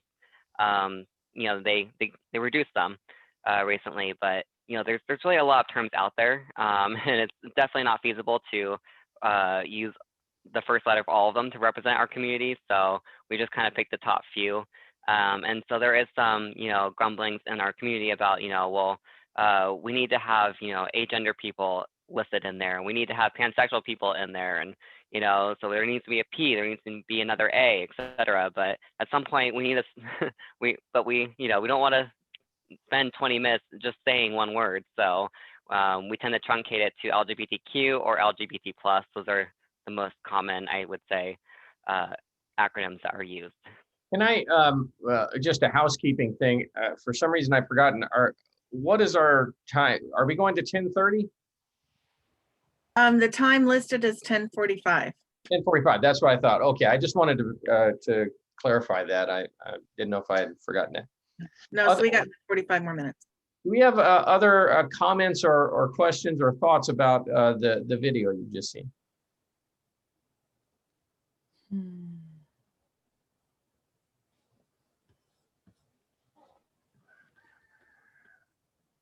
Well, there was a term non-binary that was mentioned in there that we didn't go over. Non-binary is very similar to genderqueer. It means someone whose gender does not fall into the binary of male versus female. And gender fluid was also listed. I'm sorry, Jerry. Gender fluid was also listed. I don't think we covered that one. That one is where you feel that your gender is very fluid. In other words, that it fluctuates, it changes. It's not very stable. It doesn't stay the same. And sometimes it changes over the course of hours. Sometimes it changes over the course of years. It really depends on the person. And I think it's important to make a distinction that if someone is, genderqueer or gay or gender fluid, a number of people will perceive that sort of automatically because, again, it will be maybe confusing for them to wrap their heads around. They'll go, that person is mentally disturbed, that person is emotionally disturbed, or that person is confused. That is not the case. To suggest that someone has something wrong with them because they don't fit into something that is simple enough for you to understand, that is something that an ally goes, that's my problem to deal with. That is not their problem, simply because I'm struggling to understand what that means for me. There's some chat stuff. I'm going to take a quick look. It was just someone, Nora needed to leave early, but she said the presentation was informative and important, and thanked you both. Thanks, Nora. We say an ally speaks up, right? An ally does something. An ally is active. Well, what if you have to speak up? How do you do it? So this slide here, we want to talk a little bit about specifics on, well, how do I approach speaking up to my aunt who said that homophobic thing at Thanksgiving, or to a colleague who rolls their eyes when a transgender student just walks by in the hallways or something? How do I actually confront whatever the phobia happens to be or the inappropriate behavior? So Arian and I are going to tag team this one, and Arian gets the first one. First off, always assume that there's an LGBTQ person or someone who cares about LGBTQ people in the room. So when you hear something, when you see something, keep that in mind. Operate from that kind of mindset. Secondly, always speak up. Like we said, if something offends you, even if it's from an LGBTQ plus person, silence is interpreted as consent. It is uncomfortable oftentimes to say, hey, I don't appreciate that because, somebody may have just said something really quickly. These moments, oftentimes you don't see them coming. You're just talking with people at lunch or something, and all of a sudden somebody says, yeah, that fag over there or something. It's like, whoa, it just comes at you out of nowhere. And oftentimes it's really easy to just laugh nervously, look around to see if anybody else is going to say something. Nobody says something. And so it's considered, well, I guess it's okay to abuse someone. But we should always get in the habit of working that muscle of, I'm going to say something. And even if it's from someone, like I've done a lot of this work for the last 2+ decades, and I've been in a lot of planning meetings with activists in the Fresno community, working on marches, working on pride parades, working all sorts of things. And I've had, like a lesbian woman whom I love, admire, and respect say something really uncool about bisexual people in general. And an ally is somebody who will actually call that person out and say, hey, what's that all about? It's not easy, and we have to do it respectfully, but it's something that needs to be done. Next. When you do speak up, make sure you try to personalize your comments and say, make it more about you and less about the other person. For instance, you can say things like, I don't find that funny, or that's not okay with me, or, I find that hurtful because I care about LGBTQ people, et cetera, to indicate to that person that what they did was wrong, but not necessarily to point a finger at them and say, you're wrong and you're bad, et cetera. It's more, we're more trying to plant a seed in their brains that, to indicate that what they did was wrong and that they should really, think about that on their own, not necessarily to, come at them in an antagonistic way against them personally. We don't want them taking this personally and getting defensive. We want them to be willing to be open to change. Yeah, there's there's research behind this as well with regard to behavior change and attitude change and so forth. And so an ally is also somebody who is clear on what their personal goal is for being an ally. If your goal is to make yourself feel really good and morally superior, well, then go ahead and point the finger and say, you're a homophobe, you're a transphobe, you suck. And if your goal is to make someone else feel badly about themselves, then I guess you could do that. But an actual ally is somebody whose goal is to actually help someone else treat other people better. So if your goal is that, then like Arian says, we personalize our comments with I statements. In other words, we make it less about shaming the other person, blaming the other person. If we point something out, they're already going to feel some shame. But it's more about letting them know how you feel about discrimination towards the LGBTQ plus community. According to the theory of reasoned action, the elaboration likelihood model, the heuristic systemic model, Witt's extended parallel process model, all of the research coming out of UCLA, when you want attitude and behavior change, if you just shame people, it doesn't work. But if you help them to understand why it's a problem for you and how they can feel better about themselves by not doing that behavior, that appears to be the thing that plants the seed that ends up leading them to treating people better in the future. I have a question in the chat. Someone asked, can you talk about calling someone out versus in? I'm not sure exactly what that means. Versus what? Calling someone out versus in. Oh, that was my question. Yeah, it's a good question. Calling someone out is, I'm working on my explaining of how I understand this. Calling someone out is more about, the shame and blame, and it's somebody who's woke to this kind of stuff, and they want to show people, how woke they are, and it's related to kind of cancel culture and so forth. What we're starting to find out, allies and activists and advocates are starting to realize that what works better, if your goal is to have actual cultural change, is to call people in. And this is related to a feminist-based theory called standpoint theory. There's something related to that, and what we call invitational rhetoric. Inviting people to understand a perspective different from their own and understand the damage that they may unintentionally be causing. So we call them in a loving and more compassionate way. It tends to produce better results. Now, who was that who asked that question? Am I explaining that in a way that... That was me, Beth. I don't know if you can see me. Yeah. I thought it had something also to do with a public versus a private conversation or a reaction. Oh, yeah. Yeah. An ally is somebody who has to read the situation and go, okay, is this something where I need to call my aunt out right in front of everybody at the Thanksgiving table? Or do I need to say to my aunt, hey, can you help me with getting the pumpkin pies ready in the kitchen?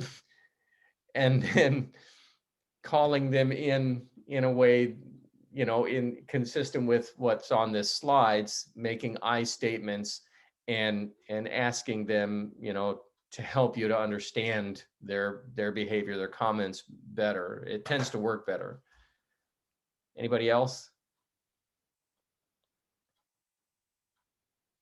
If that's a ham-fisted explanation of that, I'm still working on how I explain the philosophy of calling in rather than calling out.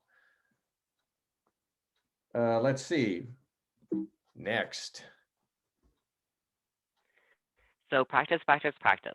It can be kind of scary at first to try to speak up. We're a little, we don't really want to offend our own colleagues or our own friends, but it really is important that you speak up, that you say something, that you show that you're an ally. I really believe that visibility is the way to change the world. If we all hide the fact that we're allies or that we are trans, etc., and we don't, interact with other people, then we don't spread that knowledge, that awareness. We allow ignorance to spread, etc. So I think it's really important that we put ourselves out there as allies and as people who are LGBTQ, and let people see see us and also and interact with us and learn from us. So, although it's kind of scary to, kind of speak up and, put yourself out there like that, it really is important. Yeah, and it doesn't have to be a big dramatic fight. Oh, it will be sometimes. When you speak up, depending upon who your aunt is, who your colleague is, what their personality is, what their mood is at that particular time, what their upbringing is, sometimes no matter how loving, no matter how invitational you are in how you call someone in or confront them about the whatever transgression they've committed, it might turn into them just screaming and yelling and a real thing.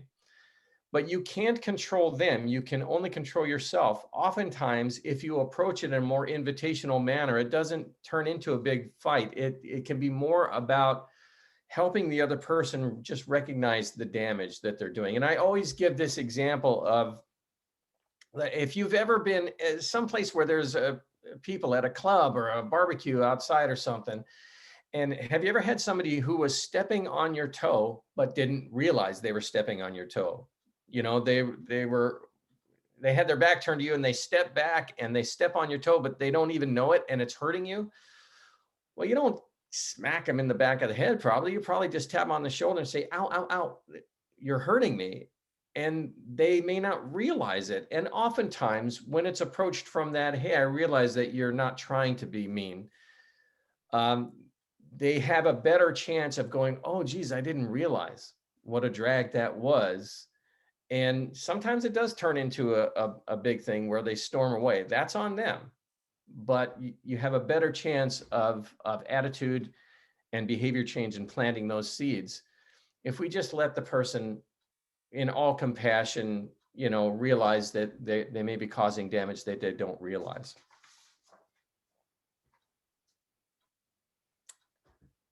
All right. We have some scenarios. We're getting toward the end. We may not go all the way until 45, which you may be thrilled to hear. I don't know. But we have some scenarios specific to faculty that we want you to consider. And Arian, would you take this first one? Sure. Okay. Oh, that's a thing that there we go. That's what we want. All right. So what would you do if one of your students comes to your office hour ostensibly for help on an assignment, but a few minutes in, she starts to tear up and begins telling you how her very conservative parents found out that she's gay and in a relationship that she's been hiding. They're threatening to kick her out and stop paying for school if she doesn't change her, quote, lifestyle choice. What would you do as an ally?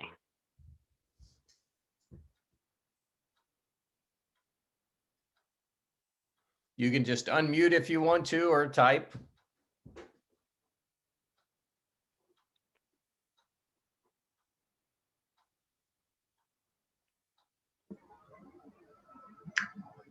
I think it might be helpful to find out if there are resources on campus that there may be some counseling that would be helpful.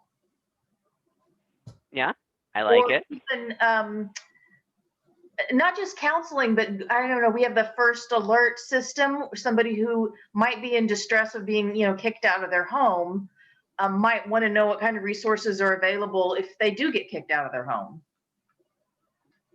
Exactly, yes. Because as allies, the first thing I would go to would be compassionate and understanding.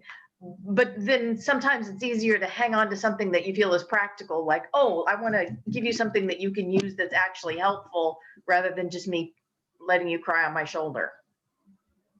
yes, exactly, yeah, because as allies, all we can really do is we can listen and we can provide resources. We can't really tell them what to do. There's only so much we can do. We're not experts, but you will receive resources after completing this training. We'll be handing out some resources, to your mailboxes. So whenever you do go to campus, you'll eventually get them. Normally in the training session, at the end of the session, we would hand them out.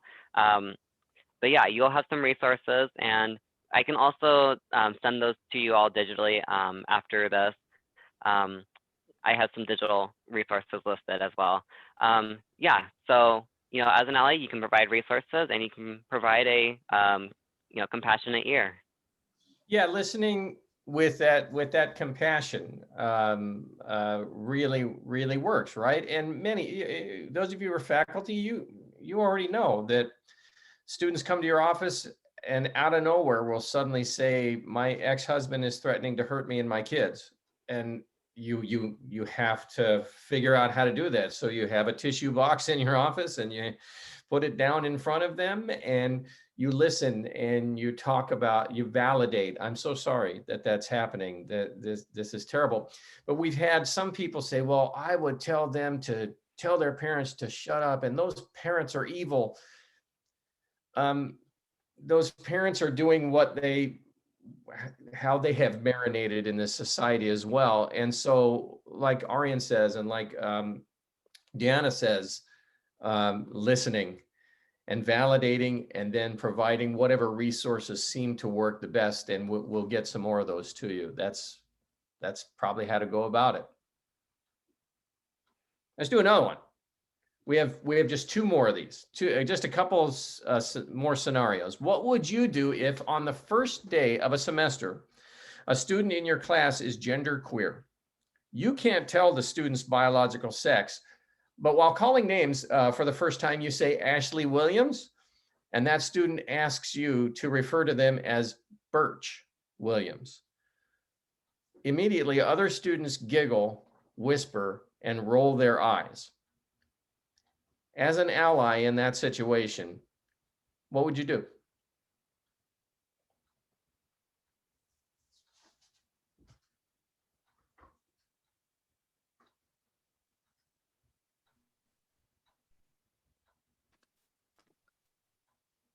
I'm not a teacher, but I would thank the student for providing me with what they'd like to be called and tell the other students that I feel I'm not happy with that behavior from you, and say, maybe even add something like, yeah, I have a few names I'd rather be called than my name. Or, of course, I guess if you were starting out with asking everybody what their pronoun was to begin with, it might open that discussion up a little better in the beginning too. Sounds pretty good to me. Other thoughts?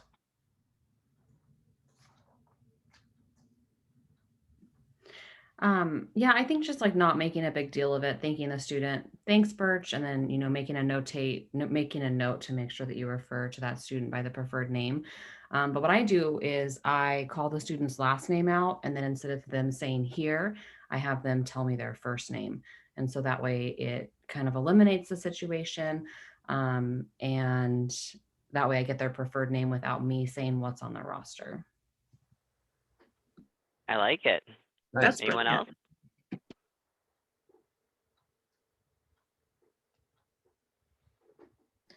else? I haven't taught an in-person class at Fresno City. This is my first year, so I've only experienced it on Zoom. And so the notion of calling roll is alien to me because the names are all there. You don't need to do that anymore. So that, you can but also pose the question, as you said earlier, about how do you identify, or what pronouns do you want to use? What name would you like to use? So. Yeah. Yeah, and keep in mind that the roster that you receive may not have their preferred name. Right. We're still trying to establish an official preferred name change procedure here on our campus. So the names that you receive might not be correct for everyone. Mm-hmm. Yeah, I had that happened last semester, and somehow I could tell because the student had put their preferred name in their Zoom box. So that was helpful. Yeah, sometimes people have said with this scenario in other trainings, they'll say, I would really come down hard on those students who were giggling and whispering and rolling their eyes. That can end up putting so much focus on Birch, on the genderqueer student, that it ends up, you may not see that student again, they may drop because it's like, oh my God, I'm now the focus of this whole thing here. Other instructors have responded by saying, I would simply look to the whole class and say, I don't know what's so funny here. Can you help me to understand what's funny? And usually students just clam up, and you have just now sent a message that stuff doesn't fly. Tends to work a little bit better by putting less focus on Birch and more on what your expectations are. Yeah, and I want to emphasize what Jerry was saying, that we don't want to put too much emphasis on the trans student. We don't want to call them out, because being trans is, for a lot of people, it's awkward. We tend to be shy or standoffish just because of how the world has treated us. And we do tend to, we don't want to be the focus, the central focus. We don't want unnecessary tension. We already get a lot of violence against us just because of transphobia in the community. So yeah, it's really scary for us to be focused on in any way. So definitely try not to put too much focus on the student, and try to put them focus on other students. Like, I don't get what's so funny, things like that.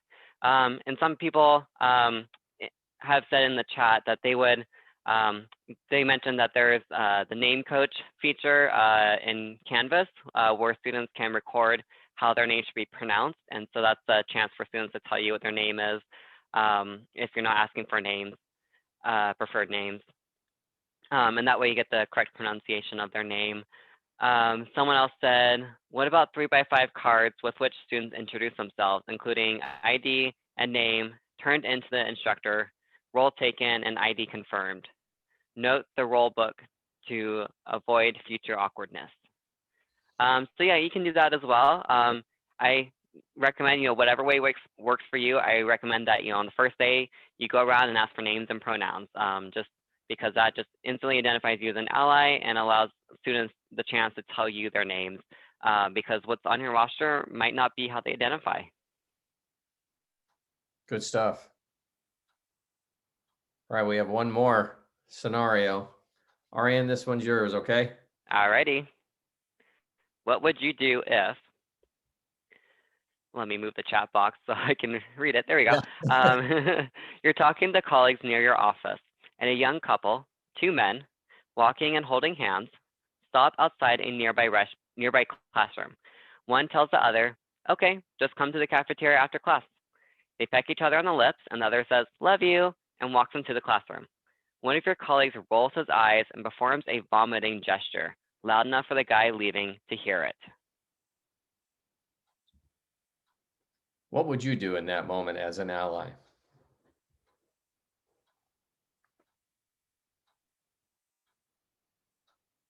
By the way, I always like to tell people each of these 3 scenarios, along with lots of others, each of these are from my personal teaching career. This particular one did not happen at this campus, but happened at College of the Sequoias in Visalia. And these are microaggressions that are very common, unfortunately. So what do you do?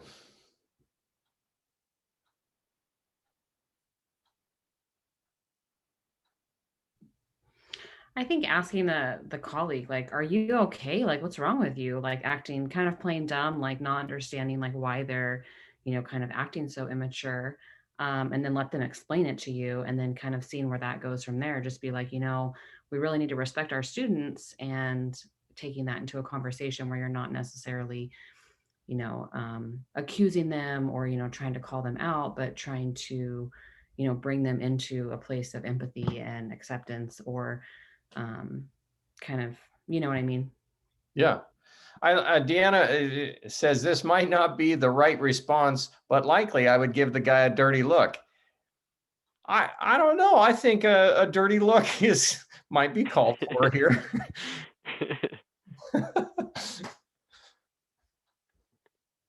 Anyone else?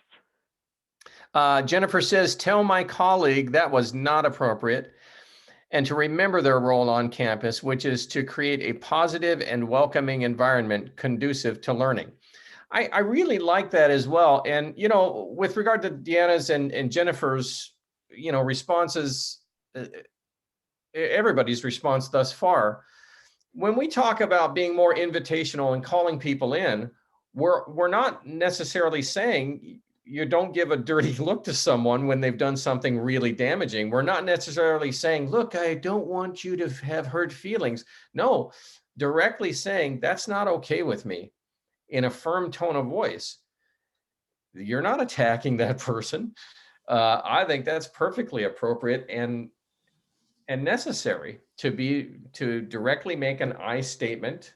I'm not okay with that in a tone of voice that suggests that you're not pleased with them is utterly appropriate.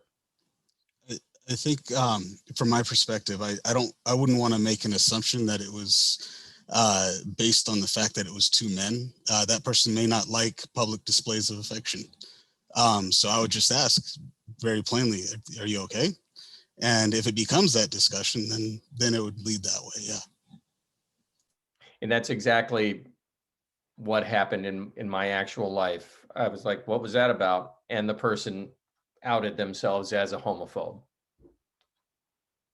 But I think that's really good to at first not make that assumption. Maybe they just don't like PDAs. And then, that's a thing. But there's something that we're missing as a group in response to this. Not a criticism, but just there's something that we need to address in this scenario. Someone in the chat asked, will it be appropriate to approach the student? That is our missing ingredient. Not only appropriate, really necessary. That's good. Because, yeah, because this LGBTQ person is now walking away, having just witnessed a clear expression of homophobia. So yeah, it's very important to stop that student and say address the issue with them first, because that student is going to go as they said, meet with their their lover after in the cafeteria after class, which means they're going to tell their their significant other that they just witnessed this and that this might not be a safe campus to seek their education at. Right. And so you work with the colleague, you have, a quick dirty look and a quick, that's not okay to that person is totally appropriate. But running after the student, and in my real life, when this happened, it was very quick. It came out of nowhere. I did not expect it from that colleague, and the student who was walking away, who saw it, turned back, and you could see the look of hurt and anger in their eyes. And then they just disappeared out the door. And, so running after that student ends up being a really important thing to do, so that you at least mitigate and let them know I saw that was not okay. I'm going to do something about it. That sucked. And I'm really sorry that happened to you, so that it reframes that for when their lover gets out of class and comes to meet them, at least they know that there's an ally and an advocate for them on this campus. Yeah, the important thing is that that person walks away believing that, yeah, this is a place that LGBTQ people are welcome to come pursue education, that this is a campus where homophobia is not okay, is not tolerated. Nice work.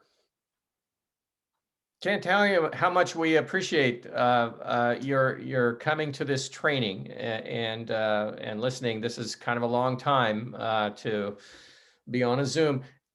My question, I'm gonna make sure that I gotta plug my laptop in before I run out of battery. Does anybody have questions before we wrap up?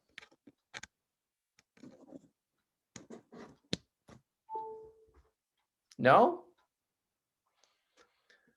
We want to thank you again for coming to this training. And when we get the ally agreement to you, if you want to fill out an ally agreement to get a hold of one of these babies here, one of these stickers, to especially when we're back on campus, to display wherever works best for you.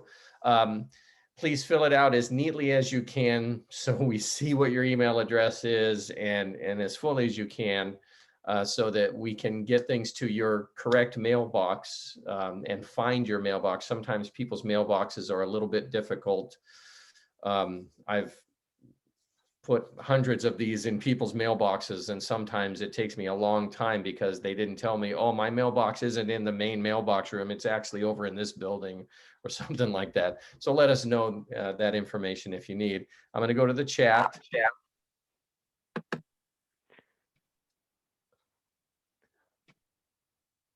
Oh, So yeah, after this presentation, once I get everyone's emails from the Zoom coordinator, we will be sending out ally registration PDF, which will, so you don't have to fill them out by hand. You can, fill out the PDF and send it back to us and become a registered ally so that you can get your highly coveted sticker. Highly coveted. It is highly coveted. And you won't be getting your resources either way. You don't have to be a registered ally to get the packet of resources that we will also be sending out to you digitally and also in person. Yeah. Great. All right, friends, thank you for your kind words in the chat. We see that, and we really appreciate your being here. We hope you have a really great semester and a great rest of your flex day. I think we're gonna sign off. Is that all right? Yes, well, we want to all thank Arian and Jerry and our interpreters, Sharon and Jennifer. Thank you. And this is being recorded, so it will be available later. And please remember to fill out your surveys so that we can find out how well this served you. So thanks, everybody, and hope you have a great day. Take good care of yourselves. Be safe. Thank you, everyone. Bye.